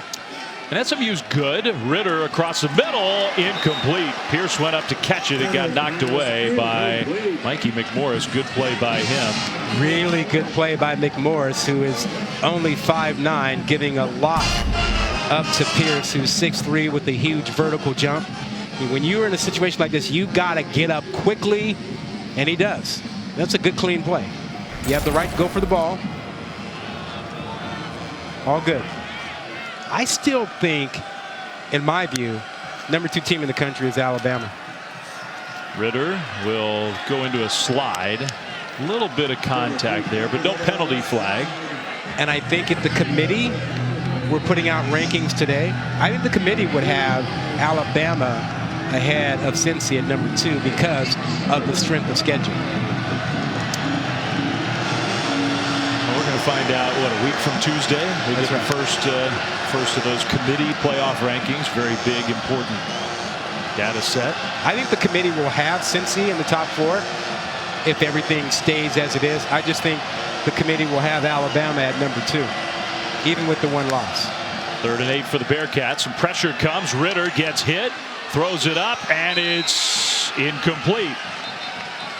Intended for Trey Tucker. Now a penalty flag in the backfield. This one may be against the Midshipmen. Maybe a late hit. They brought pressure. Nope, it's against Cincinnati. Oh, wow. Cincy has not done a good job of picking up pressure. Now, they had the same issue last week against UCF. UCF blitzed them inside, and they blitzed them off the same left side of the offensive line. And they haven't been good at picking those up. So Navy, they're trying to get word whether Navy wants a penalty or not. 56. Penalty is declined. It's 4th down. So we have our answer. It's declined. It's 4th down and 10. And we'll see what the Bearcats do. You're inside the 35. Hardly not the place you want to punt, right? I mean, you're not gaining much. Yeah, that's Renfro. Renfro's your guy who just reaches out and makes a complete grab of Cromwell, 97, as the pressure was coming free on that outside left side. Well, offense coming back on the field. Still 10 seconds on the play clock, so Cincinnati's got to get organized here, but then they got to get the ball snapped on 4th down and 10. They do get it snapped. More pressure. Ritter throws, and it's caught, and that's going to be enough for a 1st down. A leaping grab by Alec Pierce. You talked about his vertical. It's 1st and 10, Bearcats. Yeah, you get single coverage. Throw it up to him. Now, the surprise was that Navy allowed single coverage with him. In this situation, he is the go-to guy. And you can't lay off, and you can't play him with a single man. Not in that situation. Good play by Pierce. So that's big conversion. Now Ford gets the carry and got hit hard. I think that was Diego Fagot, who's such a good player at middle linebacker. Maybe the best overall player on this Navy football team. Number 54. Very honestly told us that it is a challenge working through the Naval Academy, but that it is worth it. The people here make it worth it for him, but make no mistake about it. It is hard work. Not a lot of smiles and giggles, according to Diego Fagot, which I think you would assume, knowing what these midshipmen go through at the Naval Academy. Ritter in the pocket for a long time, and that one is caught. But again, the open field tackle there, and it is once again Fagot. Drop 8. Didn't want to give up anything deep. Keep the ball in front of you. Make Ritter check it down. I don't know if these were his exact words, but essentially, there's really nothing fun about being at the Naval Academy. Yeah. That doesn't mean it's not rewarding. Right. Yeah, he's a guy who went from homeschooling to the Naval Academy. That's it. Ooh, man, what a transition. Yeah, incredible. Third down. This pass out to the left side and another catch out of the open field. This time Tyler Scott, the tackle right near the mark, and I think they got the first down. Yeah, that's another free access throw. You can't lay off 10 yards. You lay off that far because you want to keep the ball in front. You're giving them a first down. There's no issue with it. And Ritter looked up and said, I'll take it. Still pretty modest numbers today for Desmond Ritter. But he and Cincinnati, I mean, they were down 10-7. It was tied right before half. Bearcats went into the locker room with a 3-point lead. They've expanded that, and they've started to take control of the game. That was well defended on both sides. Tailback and quarterback by Navy. Fagot gets the tackle. Yeah, there's that man again. All-conference linebacker that last year. He is. He's two-time all-conference player. Got some votes in some circles for preseason All-American awards. Doesn't happen that often for a Navy player. He comes across, when you talk to him, doesn't he, like the quintessential midshipman. Yeah, and he wants to be a Marine. I'm sure he will be. Second down and 11. Ford straight ahead. Ford inside the 5. Tough running from Jerome Ford, who's come to life in the second half. It's going to be first and goal Bearcats, and they're coming up to the line of scrimmage quickly.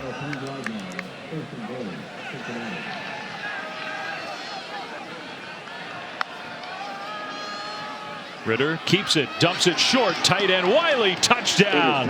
His second of the game. They said they were going to try to get him more involved. He's been very involved. Cincinnati punches it in from 3 yards out. Josh Wiley.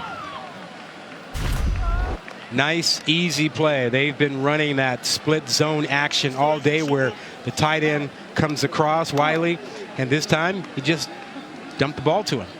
Big day for him. 2 touchdown passes. Navy completely fooled by all that. He's a local kid, Josh Wiley, who grew up in Cincinnati, had a chance to go play just about anywhere. He's one of the most highly ranked recruits in the history of this Cincinnati program. Just a really talented player. He had 1 touchdown all year before. Today he's got 2 this afternoon here in Annapolis. And you can feel it here starting to get away from Navy. You know, they haven't been able to mount a drive in the second half, and it all goes back to the end of the first half when they botched the potential field goal to get them ahead in the game and allowed Cincy to get the momentum with their own field goal with 1 second to go. And it's been all Cincy since then. Yeah, Navy was inspired early and on both sides of the ball playing well, but I think you're right. The end of half sequence was such a disaster.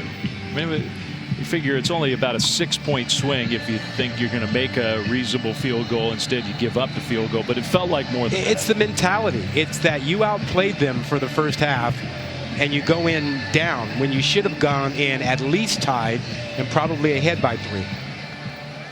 And Cincinnati's good. I mean, it was going to take just about everything going right for Navy to come up with a win.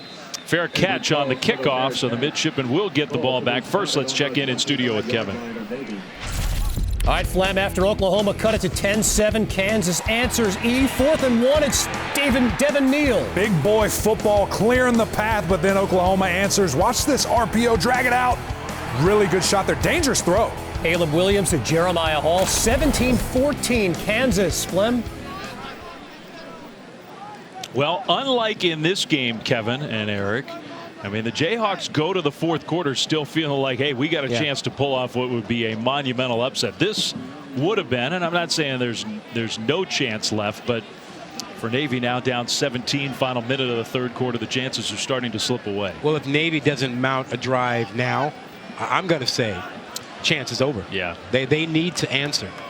And the problem is they just aren't equipped to go quick tempo, so the clock starts to be their real enemy. A throw on first down and the completion to Michael Cooper, the captain of captains on this Navy football team. What does that mean? He is the captain, one of the captains on football, but he's also designated as the leader among all the captains of all the athletic All the teams sports. here at the Naval Academy. That's pretty cool. So it's a true leadership position. 6'5", 220 pounds. A big kid who's mostly blocked in his career. When you're a receiver at Navy, you got to be selfless. From San Antonio, straight ahead run on first down for the fullback Ruas. Let's go down to Stormy. Well, guys, and Ken Niumatalolo told us too that he's just a salt of the earth. Great guy Michael Cooper is. He said that he even picks up Coach Niumatalolo, and for a team that's really struggled this year, he's been right there. He's the best type of young man that the academy has to offer. Stormy, is it true he's the best dancer on the team? I had not heard that rumor. Ah, that rumor is out there. Yeah. Serious on the field, not so serious off the field. Michael Cooper with the catch. So now the final seconds of the third quarter will tick off the clock.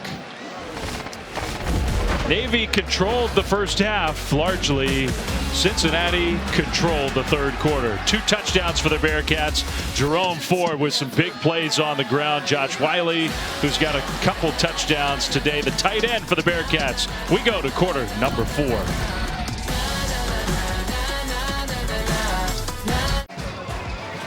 Taco Bell welcomes you to the Live Boss Student Section Contest of the Year. Go to ESPN.com/Taco Bell to see how your school can compete, or use the hashtag Student Section Sauce to get the committee's attention. Not much like the Brigade March on here in Annapolis, and the Midshipmen doing the push-ups after the first touchdown of the game. They're here in great spirit today. Their Navy team put up a real fight against Cincinnati, but their chances of coming up with an enormous upset are slipping away. As we start the fourth quarter, Dave Fleming, Rod Gilmore, Stormy Bonatoni, number 2 Cincinnati with a 27-10 lead over Navy, with third down coming up. Yeah, they're down 3 scores, and that is in my view, the defining mark. That's when you start to push the option teams out of their normal game plan. So they need a drive here. They need to make this third down. They need a score to keep themselves in position to challenge Cincy. You can look at that play sheet all day long, but Ken Niumatalolo is not going to find, down big in the fourth quarter, not going to find a lot of play calls that fit that script. Here's the pitch on the outside, and again, Cincinnati has started to defend that so much better after a couple successful plays early in the game. That was Daniel Jones. Well, we've been saying it all day long. It's hard to get to the edge, and Brian Cook comes up and makes that play. And if Cook hadn't been there, Gardner, the great cover corner, was there to make the tackle as well. It's hard to run outside on these guys, particularly when they are so far superior in speed and athleticism. Daniel Jones might be the fastest player on Navy's team, but not fast enough. So it's 4th and 4. Navy's going to punt the ball back.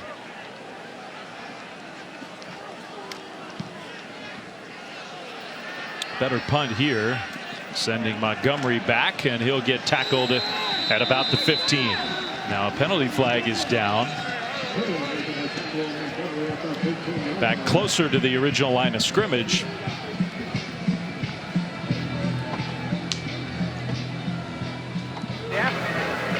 During the kick, holding, return team number 20. Half the distance to the goal from the end of the kick. First down, timeout on the field. So that's against Cincinnati. Bearcats will have the ball when we come back to Annapolis. They have taken control of this game, leading 27-10.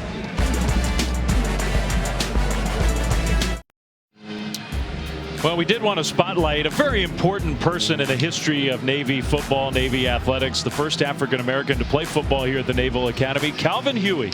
Was born in Mississippi in 1942. When he was 19 years old, the U.S. Marshals enforced a court order allowing the first black student, James Meredith, to enroll at Ole Miss. Huey got a California representative to nominate him for the Naval Academy, where he earned 2 varsity letters in football, graduated in '67, earned a PhD in chemistry in 1973.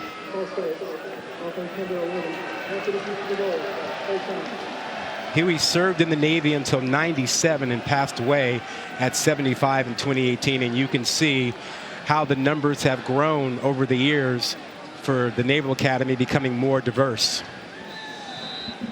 And I think it is a goal for the folks here in Annapolis to grow that diversity even more so. But Calvin Huey, very important figure in the history of Navy football. Part of some of the all-time greatest Navy teams, alongside one of their 2 Heisman Trophy winners, Roger Staubach. Navy's had 2 of them. Yeah, he played with Roger Staubach back in the day as a wide receiver. He was on the 1964 team with Roger the Dodger. One of the great players in college football history, Roger Staubach. Can't think of Navy without thinking about Roger Staubach. And hopefully folks will remember Calvin Huey as well. Wow, almost intercepted. Ritter was trying to hit the tight end, and that was close. Now that might have changed the game. Nicholas Straw, defensive end, who's from right around Cincinnati, local kid. You know he would like to have that one back. Yeah, that would have changed the dynamic of the game. Tight ends all day long. He's in great position. He had himself a pick 6. He's going to be thinking about that one for a while. It was an excellent play. Great play. But especially playing against his hometown school. A play that would have given Navy a chance. Too far off these receivers. 3rd down, Ritter's going to run. And with a blocker ahead, takes a pretty big hit out to the 15. Got stopped short.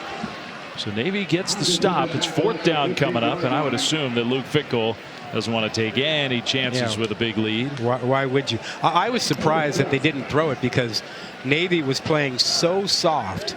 Ritter could have raised up and simply thrown to a receiver and easily picked up the 1st down.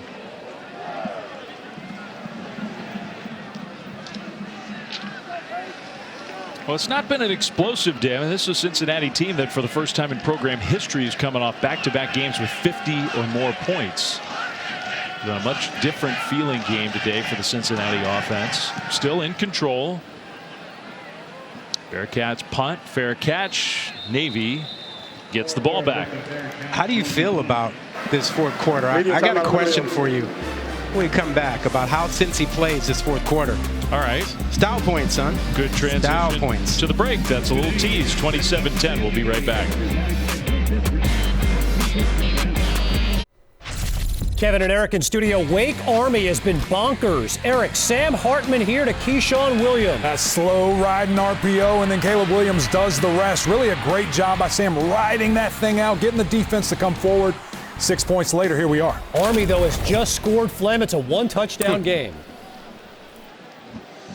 Wow. All right. So keep us posted on that one. Meanwhile, here, not a 1-score game anymore. 27-10. Dave Fleming, Rod Gilmore back with you here. All right, Rod, you were asking a question as we went to break. Yeah, style points.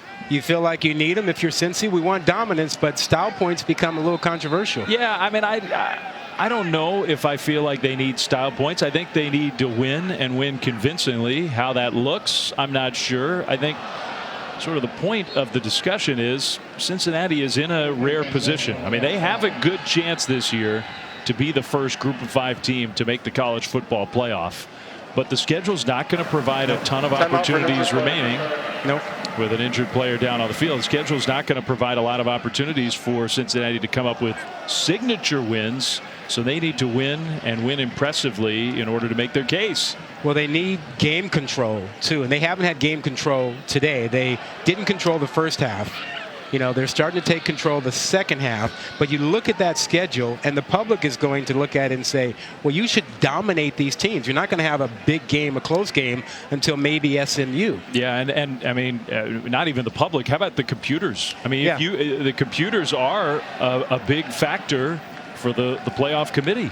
Yeah, they'll be looking at that, and they'll look at how much of the game did you control. And separately, you know, for those of us who don't care about style points, game control is more important. But there are a lot of folks who simply want to know how much did you beat them by. I mean, there's some interested people in that as well. But really, do you win by the predicted 4 touchdowns? Does that make people happy? Or is it good enough that you win by 17 points when you're the number 2 team on the road at a team that has won 1 game? You're expected to dominate. And hoping to stay healthy as well. I think this is Brian Cook, safety, who's really played well today and played well this year. Replacing James Wiggins, who was an All-American safety for Luke Fickell. Yeah, he's an important player for them. He plays that nickelback spot. They use him as a safety, as a nickel. He's often around the line of scrimmage. He is an excellent tackler. So big at what they do. 4th on the team in tackles. He landed on that down marker. Yeah, there so much can happen on the sideline there. I don't know why we still have the same equipment over there that we've been using for 500 years. I think it's a fair question. High tech has not come to first down land. Nope. In football. Nope. It should. It looked like Cook starting to pick up the pace coming off the field. That would seem to me to be a good sign. Navy's going to throw the ball. A little misdirection and a nice pass and completion for a big gain down the left sideline. That's Kai Pueloa Rojas, who's had a couple big plays in the passing game for the Midshipmen. Rojas ran a similar route earlier, sneaking out. You see him going from our left to right, just behind the defensive line. It's worked a couple of times. So maybe Navy's not done just quite yet.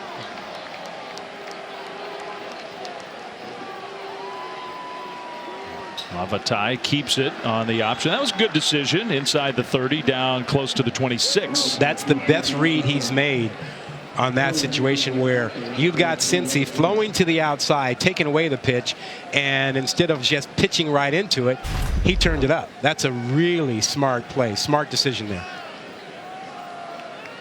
I think he's played pretty well today overall. Agreed. Well, that was a pretty big hit at the end of that. That's one thing about keeping it as the option quarterback. You're going to take a pounding. Under center on 2nd down. The fullback, that's James Harris. Well, I think it goes without saying we're down to close to 10 minutes to go in this one. If Navy has any chance, they have to get to the end zone here. They could put some pressure on Cincy by finishing this drive. Right now they're having trouble handling Beavers inside and Dublanco. Those guys are using their strength and their quickness to make it difficult on the fullback inside. The fullback was able to get some things early in this game, not so much lately. 3rd and 2.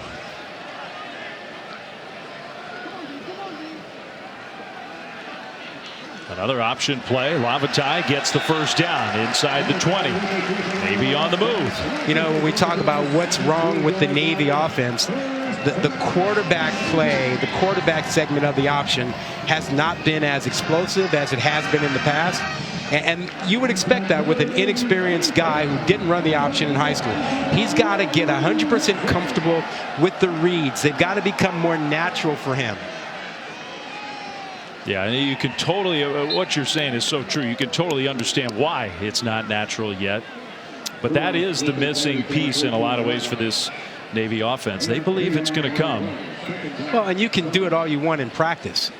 But in a game, you know, when the emotions go, the adrenaline's going, everything happens a lot faster. You know, you have to feel it. You just can't go, okay, if I see his shoulder move this way, I keep. No, you just have to know. 2nd down, Navy. Inside the Cincinnati 15-yard line. Option again, Lavatai. This time not much there. Got back to the line of scrimmage. Maybe got a yard. It's 3rd down. Just a minute ago we saw that shot of the head coach, Niumatalolo.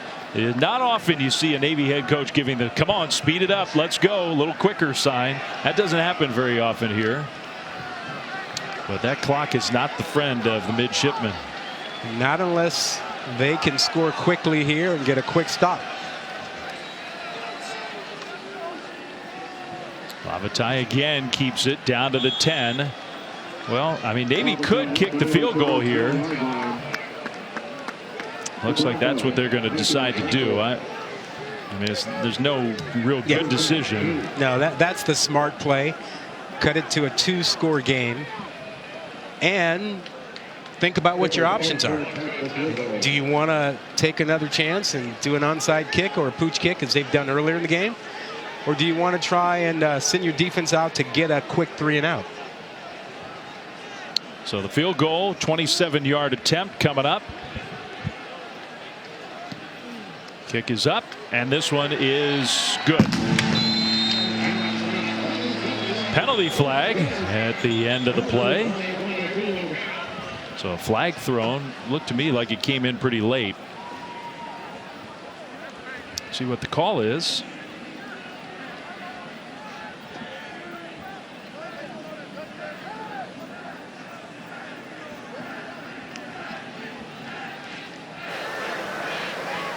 Result of the play was a field goal again. After the play was over, personal foul on unnecessary roughness, maybe number 67. The penalty will be enforced 15 yards on the kickoff. Timeout on the field.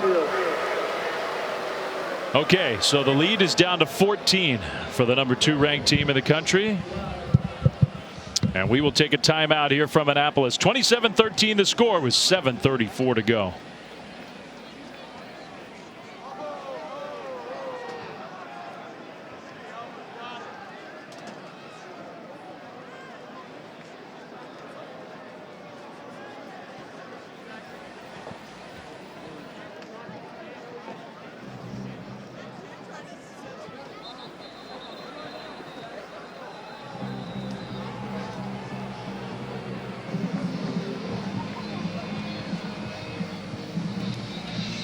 And we didn't take a break. We're still with you. Glad he didn't go anywhere. From Annapolis, it is 27-13. Cincinnati. Luke Fickell's team has been dominant these last few weeks. Wins against Indiana, a really impressive road win against Notre Dame. They sort of set the stage for what has a chance to be a really special year for Cincinnati football. This week again, another new high point, highest ranked that the Bearcats have ever been in their long distinguished football history.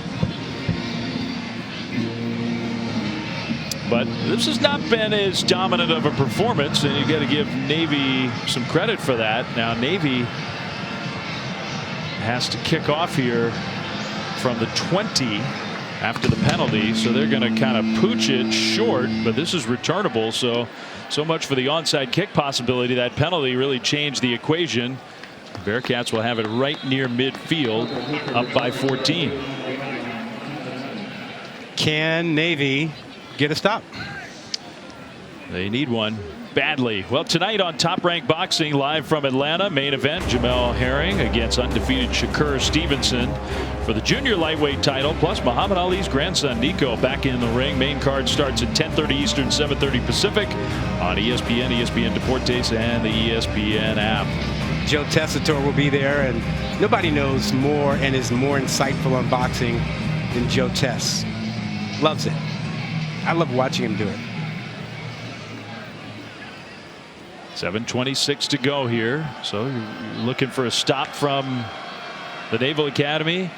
Pass caught out on the left side. That's Tyler Scott. And a nice gain on first down. Yeah, those free access throws are available. Navy's playing 10 yards off.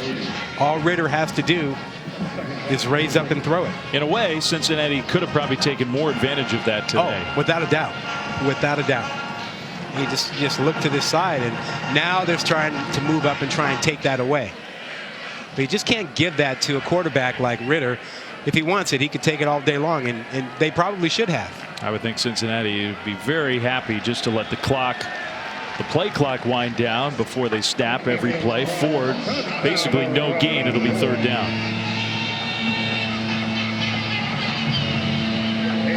Big strides for the Navy defense, which has been torched a few times this year. They played much better today. More spirit, better tackling. This is the pressure that Cincy has struggled with. Coming off that left side, having one guy come free. Now they move into the left side of the defense. 3rd and 3. That pressure came. Ford had nowhere to go. He goes backwards. He lost a few yards back to the 45. Now a penalty flag, 2 of them in fact, at the end of the play, maybe against Cincinnati. So the Bearcats were in a position where they might have gone for it and tried to sort of put the game away. may not be the case anymore. Yeah, Evan Gibbons has been having a nice game. After the play was over, personal foul, unnecessary roughness. Offense number 50, 15-yard penalty. It's 4th down. Yeah. That's a little life. Well, Gibbons, number 15, has been the guy bringing the pressure most of the evening from the left side of the offensive line. And they moved him around, got him over to the other side, and he was unaccounted for, and it freed up a couple of other guys as well. And just a totally unnecessary penalty there against Dylan O'Quinn. So that pushes Cincinnati back into their own territory, and a stop that Navy needed. Now, are their chances of winning good? They're not, but Navy still has a heartbeat in this game because of that sequence. Cincinnati special teams, they too letting time wind down, trying to pin Navy deep. This one's going to go out of bounds. No, it'll be picked up on a bounce by Warren just to save maybe a few yards. And a penalty flag here, and that might have been Chance Warren, who threw the ball at the Bearcats sideline. He may have been penalized.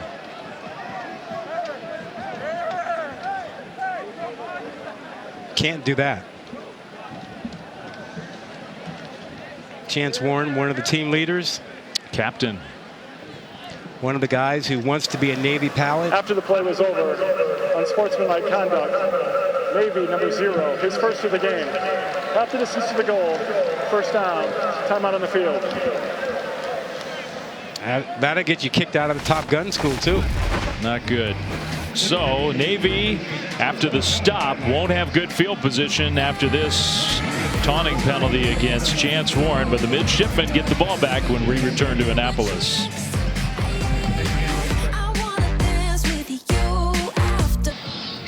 Coming up in the American on ESPN Plus, you got volleyball, you got cross country, you got college football tonight, 7 Eastern, Temple and South Florida. If you're an AAC fan, you got to have it. Sign up today at espnplus.com/AAC. Beautiful scenes from Annapolis, Maryland.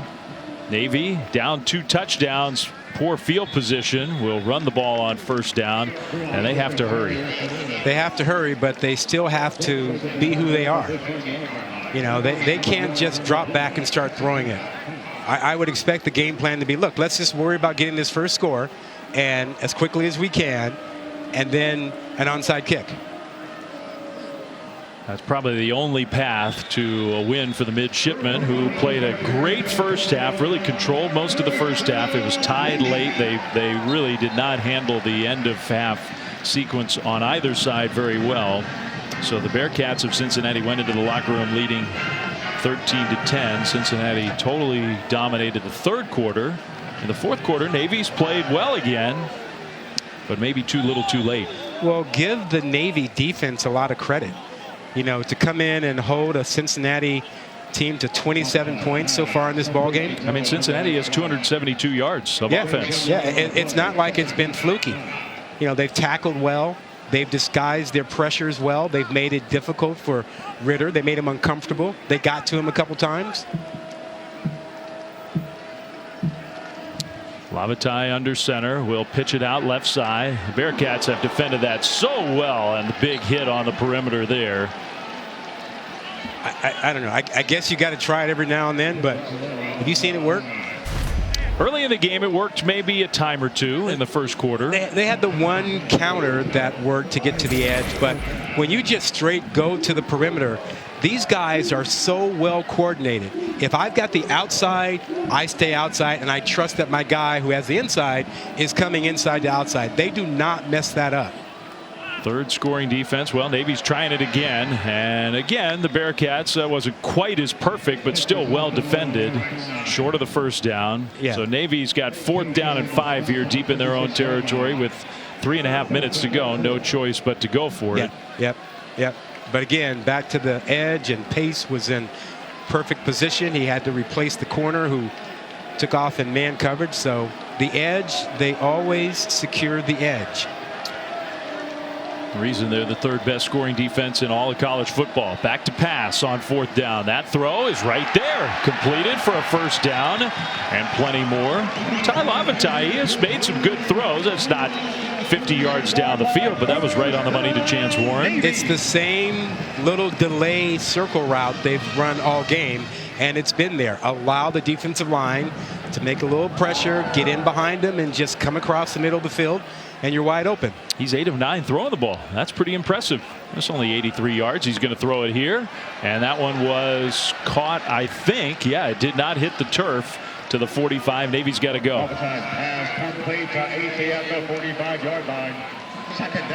I don't think they know how to go fast. No, I mean that's why they just are not a good come from behind team. This offense not at all built for it. That throw is incomplete. Pressure was coming, so Lavatai, that was a smart decision. Throw it away, stop the clock. It's 3rd and 3. Go pick up the first down, get yourself in position for that, and get a new set of fresh downs, and maybe you can take another throw in there, but they need to pick this up. And the clock is really starting to run on them. 2:20 right now.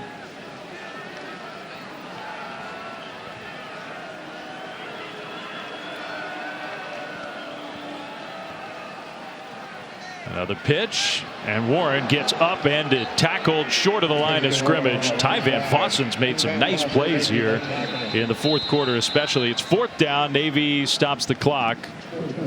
Yeah, that's fool's gold out there.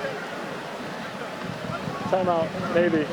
They're second of the half. Immediate timeout on the field. So we will take a timeout with the Midshipmen and come back for the final 2 minutes. Cincinnati trying to escape Annapolis up 27-13. Well, before we finish today, we would be remiss. It's been a year of news. It's been a week of news in the American. Starting the season, those are the members of the American Conference, of course, on September 10th. 3 of those members accepted invitations. You can't blame them to join the Big 12, Cincinnati, Houston, and UCF. Then this week, Thursday, there were 6 programs offered and accepting invites to join the American Conference, spanning the map.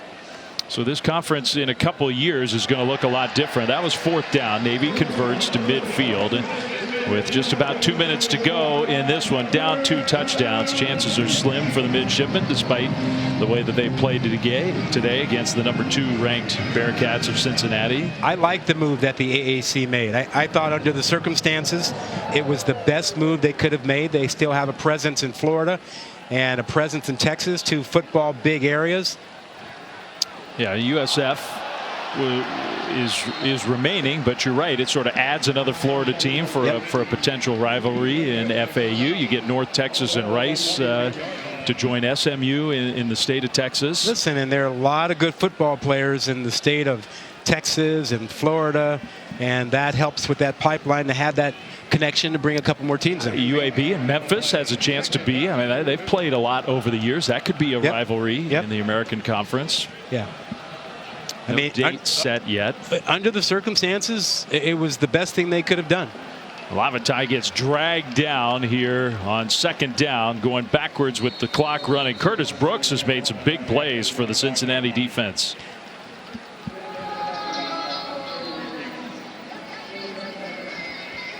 Well, when you play an option team and you hold them to 13 points, you know, you've done a really good job. That inside part of the Cincinnati defense, you mentioned Curtis Brooks, big game for him, but DeBlanco inside and Hicks also inside. Tremendous games. We didn't get a chance to see much or talk much about the outstanding corners. We didn't expect that in a game like this where they weren't going to be challenged. But the linebackers and the safeties were just dominant against the triple option. 10 tackles for loss against Navy. That's a good number. That's a big number. Big number. The question today, more on the offensive side, because I mean, to me, that's what has separated Cincinnati the last couple of years. Their defense was solid 3-4 years ago, more than solid probably. And it took a while for the offense to catch up. It took a while for Desmond Ridder to get more experience, to recruit some weapons on the outside to go along with their defense. And so going forward, I mean, I don't think anybody questions Cincinnati on the defensive side of the ball. Today is a day where you might start to wonder about that offensive side of the ball. Well, 27 points does make you wonder. I still believe that for Cincinnati for them to be a playoff team, Jerome Ford's going to have a big hand in that with his ability to run and catch the ball out of the backfield. And Ritter's going to have to make some plays down the field. Nice pass from Lavatai into Cincinnati territory. Navy has used all 3 of its timeouts, but still some time left on the clock. Yep. Can they get to the end zone quickly? Well, I don't think they can run the ball anymore. That's exactly why they will. Back to pass over the top into coverage and intercepted inside the 5. The interception for Cincinnati. Now there is a penalty flag in the backfield, so this one might be coming off the board. Is it possible that was roughing the passer? Could be. That was a personal foul, roughing the passer. Defense number 99. 15-yard penalty from the previous foul. First down. Marcus Brown, number 99.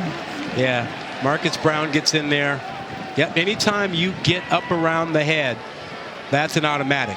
It doesn't have to look like much, but getting your hand, your shoulder, anything up around the quarterback's head, that is an automatic one. Easy call for the official. Negates a great play by Cook to come up with a pick. It is good to see Brian Cook back on the field. He limped off a few moments ago, earlier in the 4th quarter. 1:20 to go, 27-13. If Navy can somehow get it in, then at least you have a prayer for an onside kick and maybe a heave at the end of the game, something like that. Lavatai, a little pump fake. Now he throws high, incomplete.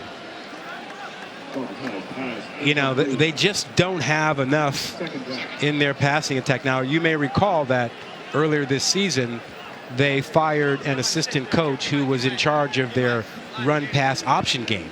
So they never really developed that part of their offense. He was fired because he chose not to get the vaccine, and so they don't have him. And so the reps, what they do in the passing game, is pretty limited. And now they're facing 2 outstanding corners.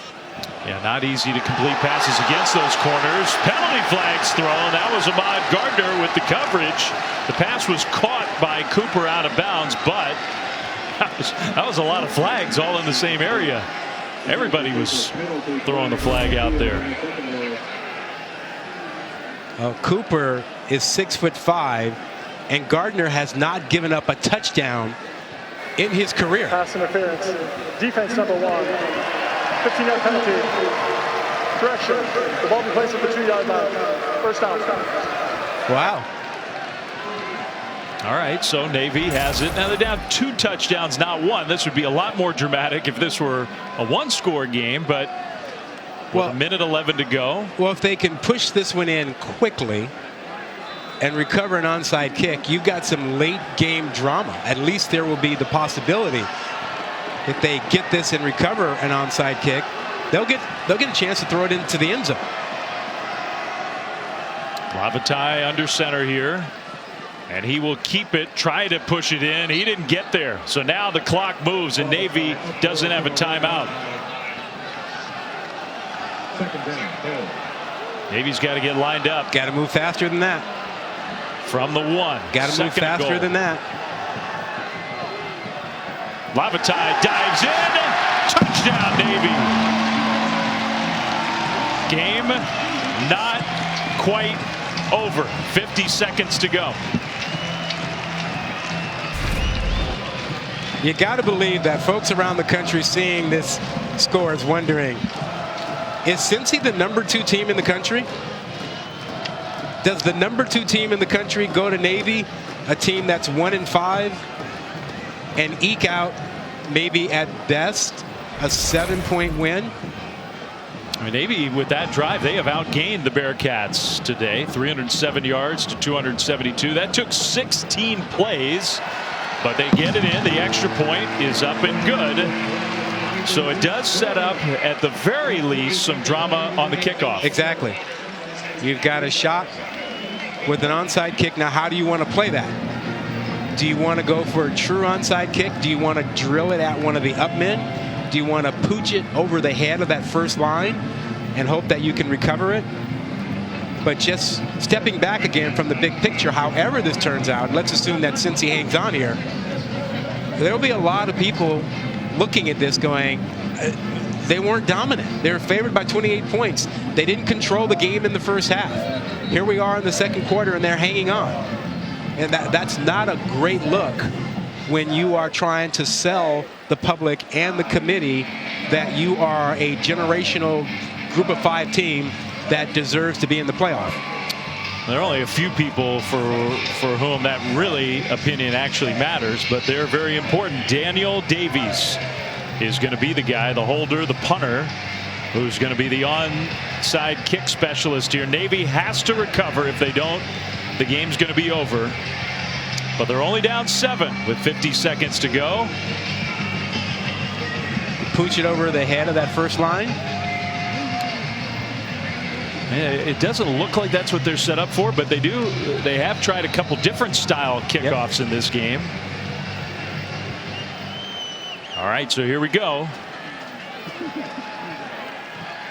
And they're going to change directions. The ball takes a big hop, and Navy had it. I think they recovered it. Are you kidding me? Navy's got the football with 48 seconds to go. Jamal Glenn, I think, was the guy who finally came up with the ball. They changed directions at the last second. It was a very well executed onside kick. And Cincinnati, really nobody went for the ball. No. Ruling on the field was a legal recovery by Navy. 1st and 10. They didn't have a second unit, second wave behind the first guys. They had 2 guys in the middle and had a long way to run to get there. Navy switching at the last second. So they are going to review this, make sure that the kick was legal. I don't think there's any question about the recovery, but they will review it. Looked legal to me. Yeah, looked like it got beyond 10 yards. But the switch at the last moment, the change of direction, was the problem for Cincy. They weren't expecting it. They didn't have a backup unit of guys in that area to recover. They had to run a long way to get in position, and Navy recovered it. Well, you and I have already been at a game this year, Oregon at Stanford, where the win probability at one point was 99.9%, and it turned out the 0.1% was the winning side. Yeah. I mean, this one was darn close. The 2 penalties against Cincinnati. They had an interception wiped out with a roughing the passer, then a pass interference. Navy got it in the end zone and now recovered the onside kick. We think this one will be confirmed. But this wasn't 99.9, but at one point it was 99.6. Well, close enough. Listen, however this turns out, this has to be a moral victory for Navy, don't you think? Oh, it's been a great performance by a team that has really struggled, gone through a lot of adversity. They've played like Navy today. Yeah, this is more of what you expect out of Navy defensively, offensively, the fight, the spirit, not giving up, hanging on to the rope when they were down 17, getting the touchdown, getting this onside kick, and now they'll have the possibility with 48 seconds of making 1 or 2 throws at the end zone. Yeah, you figure they probably want to get closer before they start taking those shots into the end zone, but you got the time to, if you can convert a pass or 2, to get in range where you can actually get it to the end zone. Yeah, the thing they have to be careful about, though, is you don't want to try and work these corners. You know, you can't go 4 receivers and then try to work outside on Gardner and Bryant. They'll take the ball away from you. What they need to do is to try to work a slot receiver against the safeties or the nickelback. This is taking a little while. After further review, the ruling on the field is confirmed. First down, Navy. Yeah, I mean, I thought so, but they took a real long look at it. I don't know why it takes that long. You know, we love replay, but, you know, the pace, the momentum, it gets delayed when it takes that long to confirm a call. So Navy had a chance to regroup. That did maybe an advantage a little bit for them. The momentum would be one thing. The flip side would be get organized with a couple of play calls here. They should have a couple of plays ready to go. No timeouts, only 48 seconds, but Luke Fickell and Cincinnati having to really sweat this one out. Throw for a first down or an incompletion. You don't want to be short of the sticks. You want the clock to stop. So Lavatai will drop back to pass, pressured immediately. He's going to pump fake and then takes a hit. So instead of throwing it away, he takes a sack essentially, and the clock winds. Just inexperience. First down or throw it away. Incompletions. And they're going to clock it now, so that costs them another down. It's 3rd and 10 here. Yeah, you can't do that. He'll learn. You know, this is his first season as a starter. He will learn that you got to throw this ball away. You want a first down to stop the clock, or you want to throw the ball away to stop the clock. Can't get tackled. So now 3rd and 10. Again, you need a first down to stop the clock and then hurry to the line of scrimmage. And if they get that first down, they're in range where they could take a couple shots. They throw, and it is intercepted by Cincinnati. And that at long last is going to do it. Arquan Bush came up with his 3rd interception of the game. And the Bearcats are going to get out of Annapolis with a hard-fought win. Navy gave them everything they wanted, but the interception will end it. This secondary, man, I'm telling you. They're good. Really, really good.